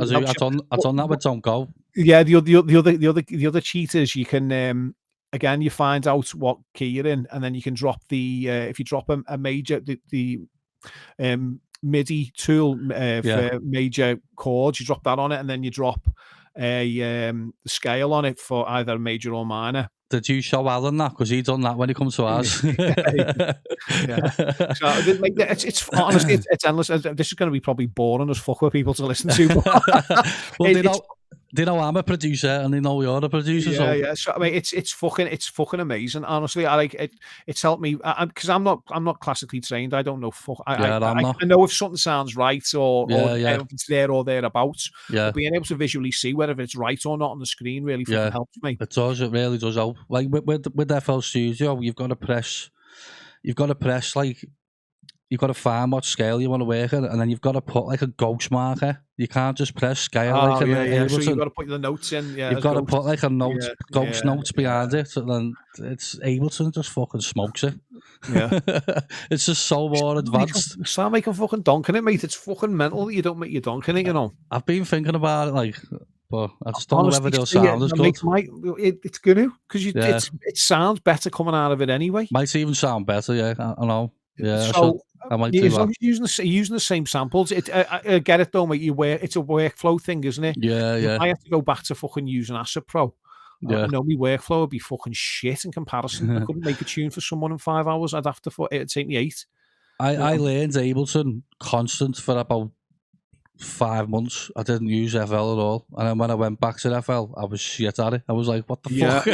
I before I moved over to Mac, I opened up an Acid Pro project, and I was trying to have a go at it. I was like, because I was trying to, I'm making a sample pack that I have been doing for a few years, and and I was exporting sounds out of them, and I was like, "Fuck me, how do I do this? How do I do that?" I couldn't remember.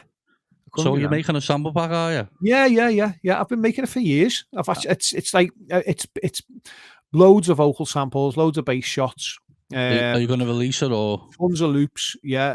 I mean, a lot of the loops and stuff have been took off old records or like the stab sounds off old tunes. So it's all stuff that like from my record collections and then sounds I've made and stuff like that. Yeah, I don't know when I'm going to put it out because I just need to get it finished. But it's yourself making packs. It's a fucking ball ache, innit? My last pack took me about 4 or 5 months to make. Just to like sample things and all that. And that's working constantly at it. Yeah, every day. Every day. And I just haven't got the time because I've got clients in my studio every day who want me to make music for them and stuff. So it's just impossible to get it all done. I know. I have got another one on the go, but I haven't really focused on it that much, to be honest. But everyone keeps asking me to do it. You know what I like about your packs, mate? Because I've got 3 of them. Have you done 3 of them or 4? I've done 4, yeah. Have you? I see. I've got 3 of them. I like the fact that it's all labelled and very easily, and it's all in the right key. So if you need a sound, you know exactly what key it's in when you're dropping. That's what I mean. I've done it thorough. Do you know what I mean? Like to make it as easy as possible for new producers. Yeah. Really. So I abuse your disco hits, me. Every single project has got one of your disco hits in it. Yeah. Yeah, no, I do like them as well. Yeah. I don't use them now for some reason. What I've tried to do is think of absolutely everything what goes into a track, and then half of it I don't use. Yeah, I don't know why. Other people will, mate. Yeah, but that's why I've done it. What's a piece of shit to you is fucking gold to someone else, isn't it? Exactly. That's what I mean. That's why I was thinking about when I was doing my sample pack, especially with all like the vocal snips and that. I'm thinking to myself, this is fucking terrible. I've never used this in a track before, but someone else might somewhere. Yeah. A lot of them vocals were took from like dead old 90s CDs. What I found. Yeah. So same. All the samples I've accumulated for this pack have all come from old projects, which have come from another source, but they all came from another source before that when they were on the old packs. Like that's it. I used to get the Chris Clark used to share with me the AMG Mega Bass mix CDs, which had all the samples on them. Yeah, but they're all like our hip hop samples from the 80s and early 90s and stuff. So it's like stuff like that, but it's things that people recognize. Yeah, well, a lot of them one shot vocals were from a CD called was it Daddy OG or something? He just died, you know. Was it? Yeah, he just died. He died about 3 weeks ago, yeah. Fuck it. Daddy OG's the guy who done Sunshine, isn't he? Yeah, it was something along them lines. It was a fucking no, you're talking about Zero G. Zero G, that's Zero it. G, yeah, Zero G, yeah. They're fucking like from the 90s or something. Yeah, Zero G packs, yeah. I actually got them off someone recently. No, not recently, it was like 2 years ago. Zero G volumes 1, 2, and 3. They're great CDs, them. They've got all the old classic, like Dutch house samples in them. That's what I mean. So sometimes I was going through them and like every sample from what was it called? Ibiza United DJ Cut. Do you remember that tune? DJ Cut. Yeah. Every single sample out of that tune is in them packs. This one pack. It's like so he basically just got that CD and make the tune out of it. I think a lot of them did from the 90s, weren't it? Because it was a dead fucking big like sample thing, weren't it? Yeah. Well, that's what it was. All music was made from. Chris Clark showed me a project he did a while back, and it was. He said, I got this new sample pack, and I wanted to make a track exclusively with sounds out of this pack. Yeah, and he showed me. It was fucking amazing. He just used the kick drum that he got on one of the kick drums he found in it, the bass line he found in it, and like all these like disco horns and stuff like that. And he'd chopped them all up, and like the rap samples and all that. Everything was out of this one pack that he'd found, like it was like an old 90s pack. It was fucking incredible, but it sounded dead fresh and current because of the way he'd put it together. Yeah. Yeah. Is he still making music? Yeah, he's still making bits. He's had some stuff on Mama's Milk, yeah. More like pump and disco-y type stuff. I mean, it's the type of stuff we would have played in the 90s, you know. Yeah. That type of thing. He's still making music. He's still active. He's just like, I think he makes it as a hobby now, and a bit of love, you know, and he just dips his toe in every now and then. I don't think he's actively trying to put music out. He just does it. I messaged him. I said, "Listen, what have you got?" He sent me a load of stuff. I said, "I'll put this on. I'll put that out." And tried to put some other bits out, but the disco samples kept getting knocked back because of copyright. Oh, it's a No, good 9 times spot. out of 10, I don't give a fuck about any of that. Yeah. I just put stuff out, and if they try and come and get me, they're entitled to fucking 50% of what I've made, which is fuck all. You I know. come and take me to court for fucking 20 quid, mate. Go ahead. I think there's a way to get around this like copyright thing. Why don't labels just say, right, prove how much money you've earned in so many That's years that's or what whatever, and then if you've earned this certain amount, then we'll take that's whatever. that's what they do. Like, you've got to have it. What they'll do is this: the record labels who own the original rights and the masters will send you a cease and desist, right? So what you've got to do then is you've got to take your record, that particular track, off sale. So you take Yeah. it off all your streaming sites, off SoundCloud, take it down off Beatport and Juno and TrackSource, and then what they'll do is they'll want to know how much it's made. So you just send them a statement from your distribution company, and Yeah. like as I said before, 9 times out of 10, it's fucking nothing. That's what I mean. No, So, and the cost of them to take you to court to get half of that is more than they'll make back. So it's going to cost them fucking $3,000 to take you to court. You're not going to be able to afford to pay the music lawyer, so you're going to get free solicitor, and then they're only going to be entitled to fucking 50% of what you made anyway, which is not. I can understand 50 quid or something. I can understand. We're taking you to court. I can understand if the tune blew up and it was making fucking hundreds of grand or whatever. Yes, or, well, obviously, I mean? sometimes it does. Sometimes you're entitled to some money. Like there was do you know anything about the Amen break? Yeah. So the Amen break was a like a breakbeat section that was sampled out of an old, like, I think it's like jazz or it's one of the biggest sampled things ever. Yeah. So the guy who made that break, he's dead now. Yeah. But it's the most sampled piece of music in history because it's been used in every single drum and bass track from the fucking 90s to now, and used in every fucking hip hop track ever. And they calculated, didn't they? Because his estate were like, well, we're owed some money because he never saw a penny for it, and he never got paid for the actual original track. I can't. It's called "Amen, My Brother." I think the original track. I have come across the original somewhere. Yes, and it's just a fucking 3-second sample. Yeah, it's been sampled so much over the years.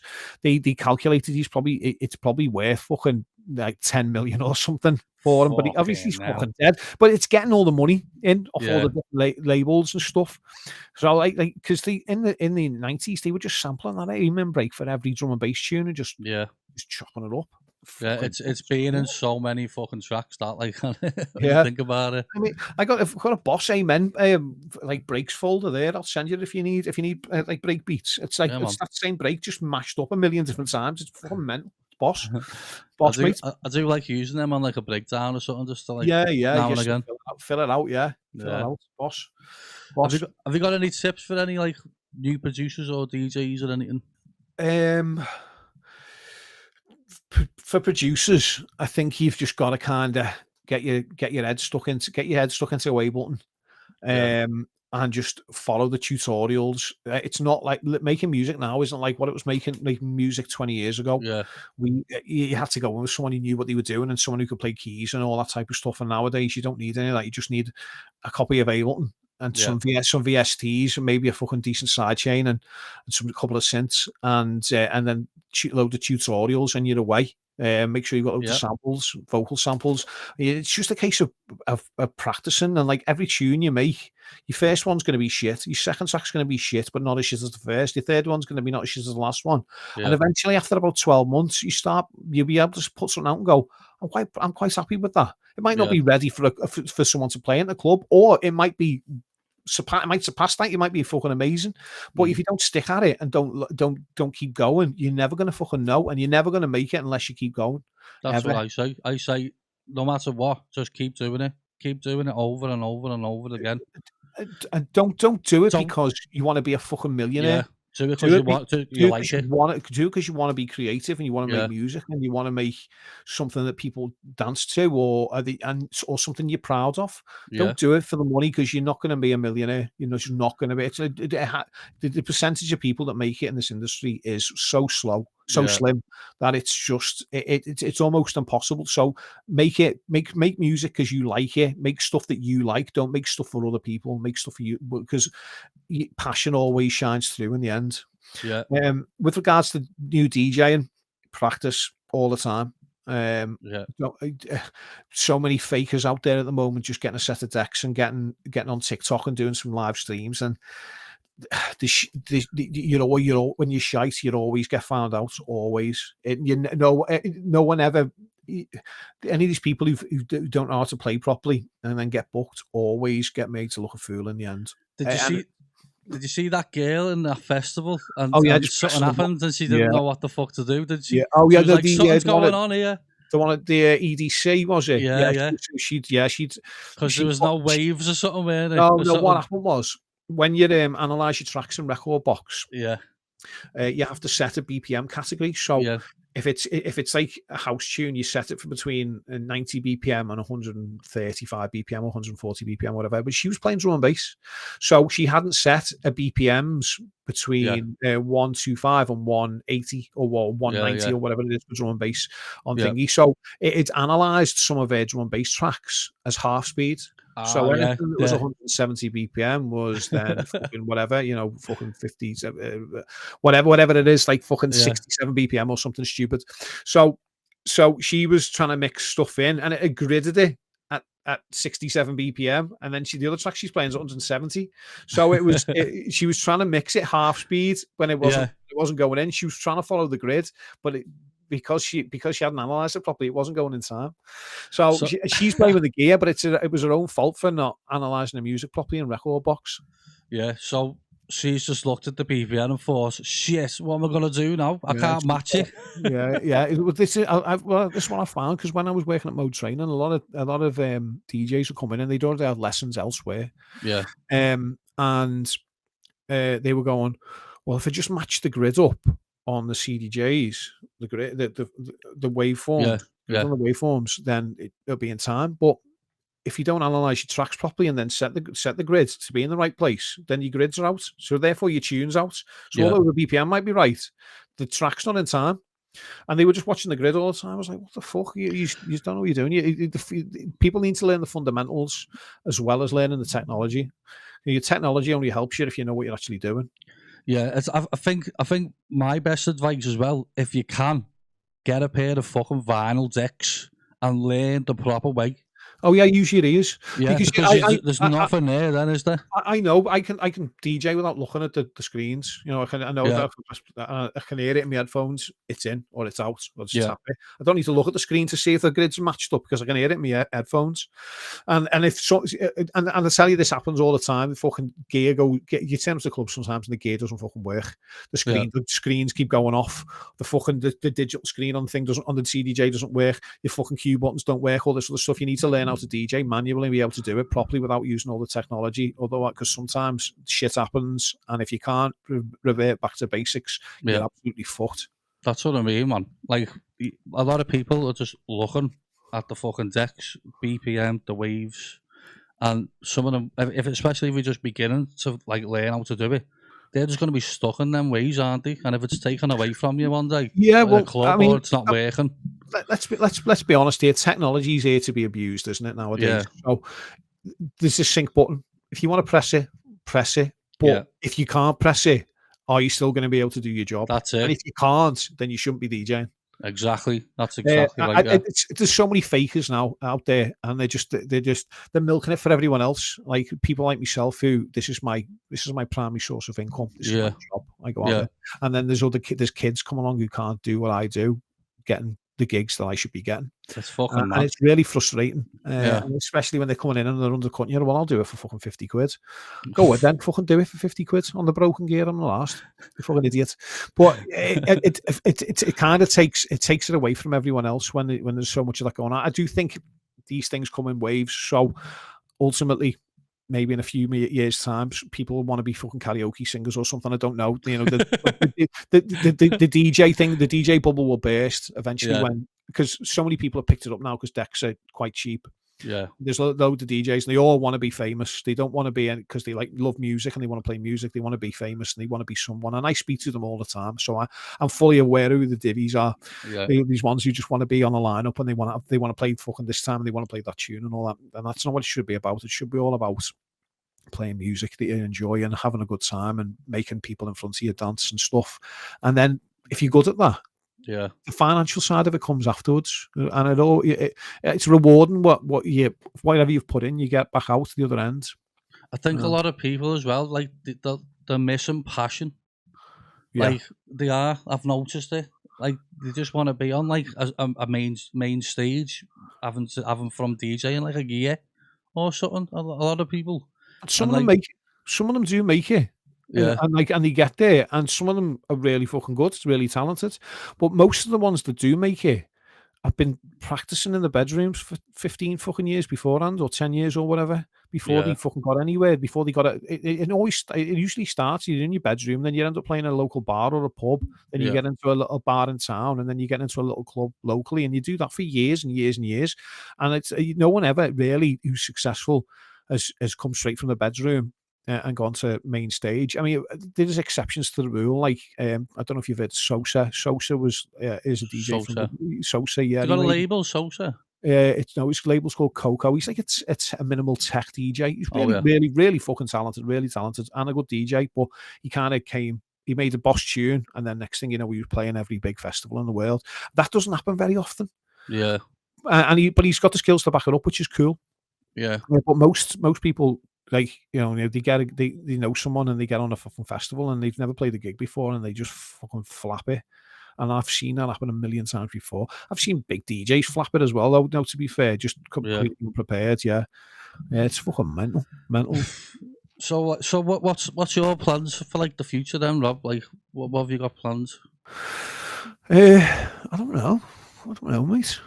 just keep plodding on. I'm starting new residencies in Liverpool. That's what I wanted to ask you, because you lost your last residency. Yeah. So, I mean, it's opened some doors for me, really, because if I'm honest, I was in kind of a bad way, really. At the end of my time there, I was fucking drinking well too much and doing well more stuff than I should, and I needed to step away from that. So working until 6 o'clock in the morning for a man my age. I'm 43. I know I shouldn't be out until 6 o'clock in the morning, 4 nights a week. It's not good for me. I've got two young kids and a wife, and I've got bills and stuff, and be out sniffing Charlie until that time every fucking night. It's not good for you. So that kind of came to an end, really. And I mean, I wish the lads who've got the club all the best of luck. They've tried to go down they're going down a different avenue. I left. They put some other DJs in there because they wanted it to be more like cool and that. And then they shut the doors about 4 weeks later. And they're going to reopen it as something else. But it was the right time for me because health-wise, it wasn't good. It wasn't going well. So I stepped away from that, and then I started playing a few more, like, I don't know, some people might class them as shit gigs, but I've been doing like wine bars, playing disco, just background music and stuff like that. And then I do a local venue by ours called Parnell's, which is just like a local after hours club. I say it's after hours, it's open till 3 o'clock. Gets busy at about 12. So I do that, and then I do them that Fridays, and then Saturdays I'm back in 54. And I've been doing Zen as well. So I'm still doing some great venues, and I'm still doing some like busy local stuff. So are they every week as well, then, Marty? Yeah, I'm every week. I'm out every week, mate. Yeah, I'm out every week. So it's my job, innit? And then I do events as well. So I'm doing where's the club I'm playing tomorrow? Playing some donk event tomorrow. I think it's called Sankey Street or something like that. It's like a fucking donk reunion thing in Warrington. And I'm doing that, and then I'm in BTID the following week.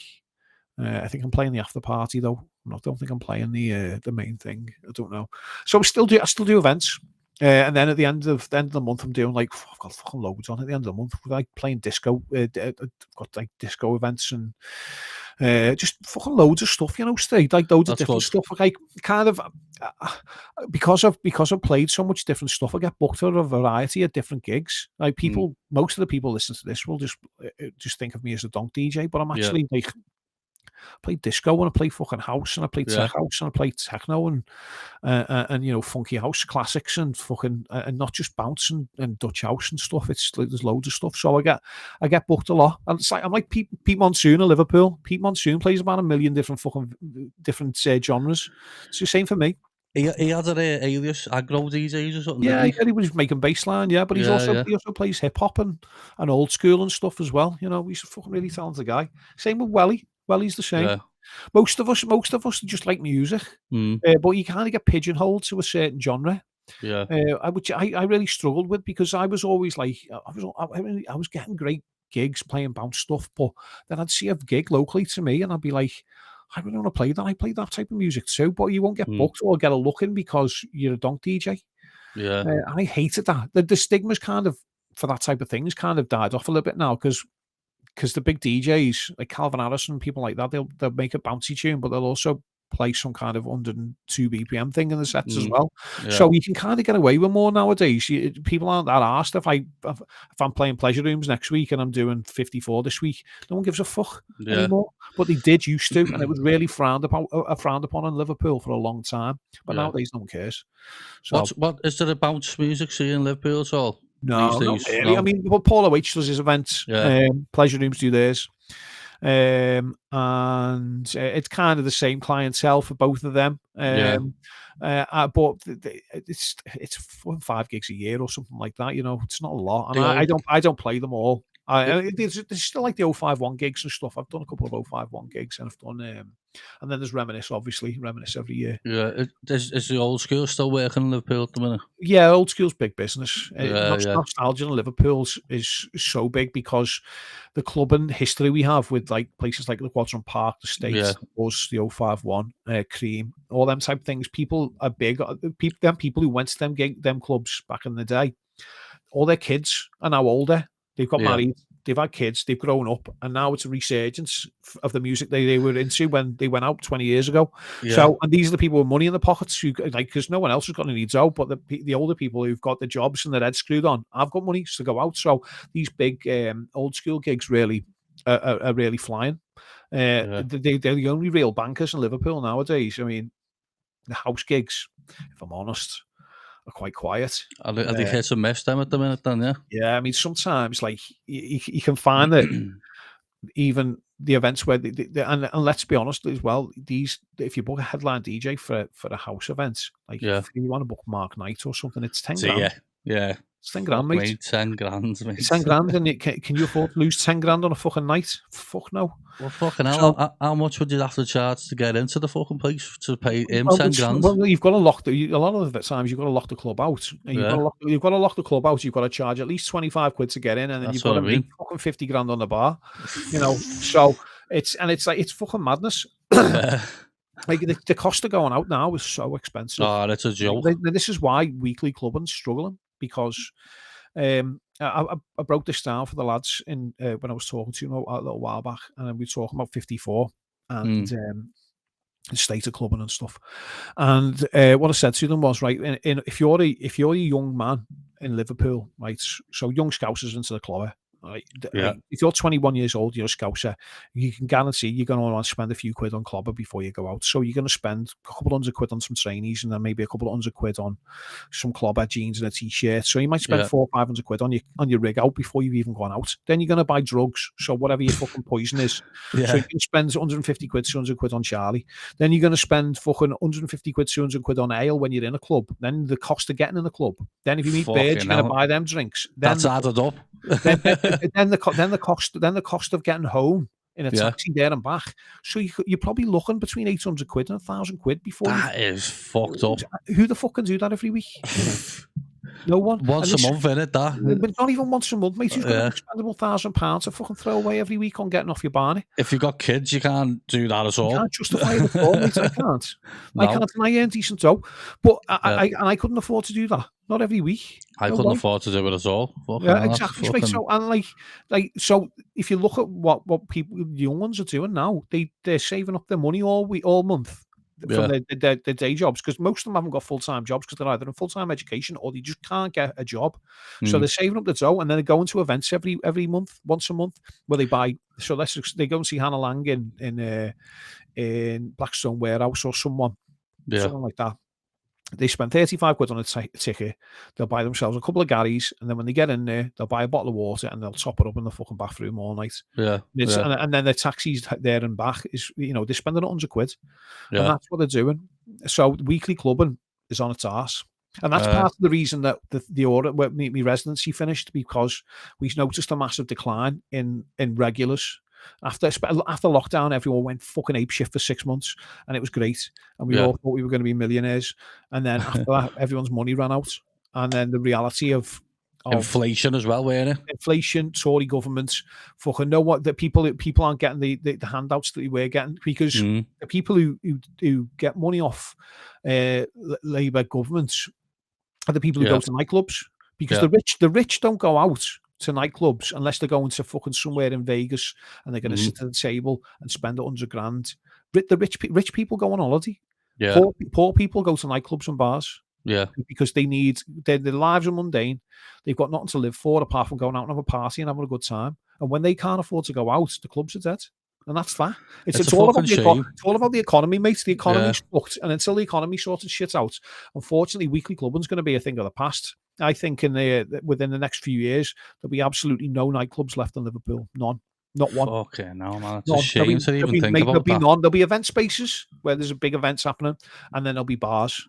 And then after we get to the other side of the recession, which could take up to 5 years, people will start buying up warehouses again, and then you'll start seeing nightclubs popping back up. But in order for the perfect storm to really happen and that to kick off again, you're looking at a fucking wonder drug popping up again, like ecstasy did in the 80s, and the ecstasy generation starting up, because everything's got to go hand in hand. And if that doesn't happen, then if people still at the moment in Liverpool, ket is an epidemic. It's killed dance floors. Cocaine was bad enough, but I can't say too much because I was part of the problem, But ket, like, you're just stuck in a corner for what I know. I watched the most electric dance floors turn into ket fests within 6 months. Fucking hell, man! And it's just it's kind of heartbreaking, really, because this is what the kids are choosing to do. Obviously, it's cheaper than having a line of Charlie. How can it be a party drug, though, if you're just stuck in a fucking corner? Because it's like being fucking super pissed after one go, innit?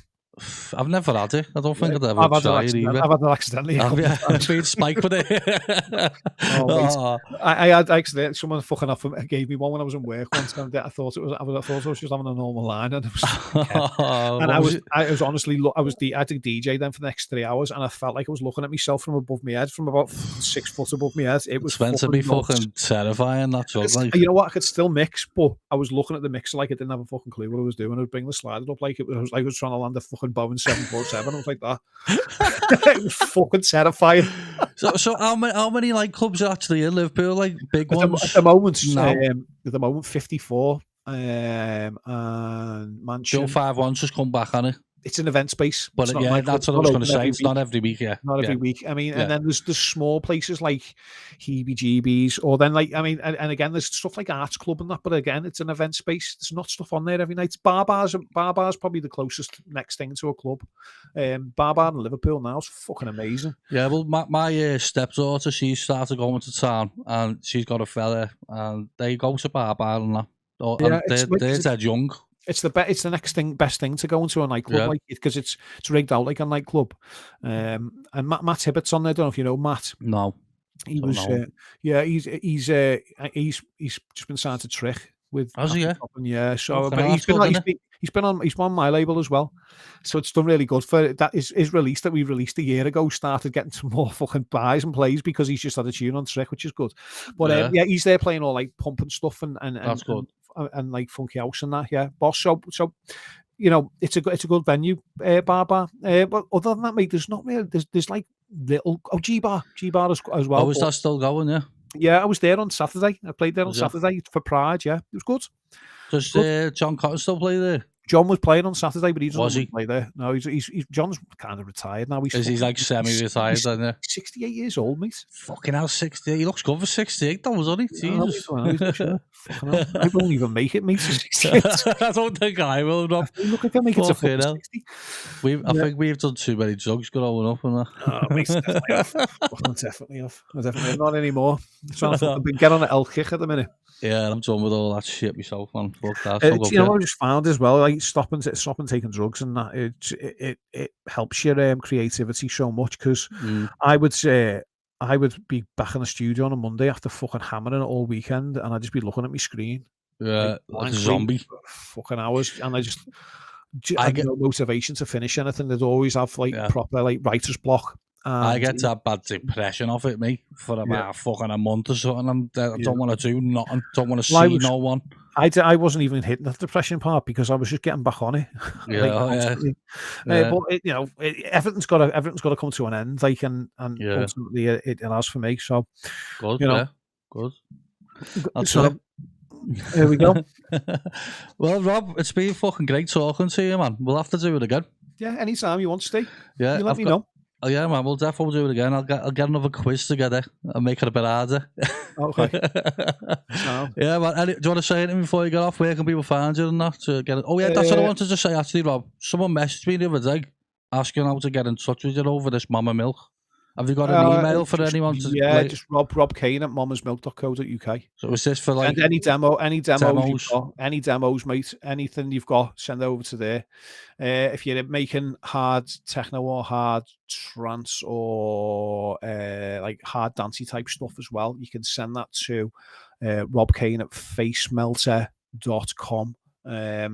For that label. If you just want to send me tunes, you can just pop into my inbox on Facebook or Instagram. I'm active, so I'll respond if I can. If you send me something that is the thing where people fuck up with me. Don't send me a demo at any time over the weekends, because I'll read it with the intention of looking at it, but I'm usually on the decks at some point. So it'll get ignored and then it'll get forgotten about. The best time to send me music's through the week, because I'm in a studio and I'm sat with me headphones on or in front of a big set of speakers. So I'll listen to your demo through the week. Don't send me stuff over the weekend, because I'll just forget about it. And then I come across like an ignorant twat. And I don't want to do that, because I'm not. I'm busy, you know. That's it. You're busy on the weekend, man. You're a DJ full time, aren't you? So have you got any events coming up you can shout out before we get off? Nothing I haven't mentioned. You can catch me in 54 every Saturday at the minute. Also Pioneer, which is a nice little cool wine bar in Crosby by me. And then Parnell's on a Friday, which is another little bar in by me. And then events wise, I'm all over the place. You'll see me on flyers, Reminisce, BTID, some other bits. I can't remember how many festivals I've got left to do this year. I think I've got 2 more, or maybe I've got 3. I don't know. I can't remember. You know what? I don't know what I'm doing anymore until I look at my diary the day before. Joe Taylor doesn't even have a diary, you know, when he was booked fucking for like weeks on end, and he's put a post up saying, "Can anyone message me where I'm booked, please? Because I forgot." Yeah, I mean, I tend to look at my diary the day before and go, "Oh, fucking I'm here." You know what I mean? Because it just becomes too much otherwise. And like that, I'd like to sort my music out on a Thursday for me gigs over the weekend, and then I normally look at my diary while I'm doing that, and I'll know where I am. Then I'll sort me playlists out for wherever I'm playing. But before that, I just don't look into it too much. I try not to dwell on it. I'm not as arsed as I was years ago. It was like I was obsessed about fucking making sure gigs happened, and nowadays if it cancels, I'm just like, I'll just fucking spend some time with my wife and kids. I don't give a fuck. You know? Well, Rob, I'm glad everything's still going well for you, know, mate. So yeah, man, nice one for coming on, man. No worries, stay anytime, mate. Yeah, man. Right, nice one for cheering in, people, and I'll see you on the next one.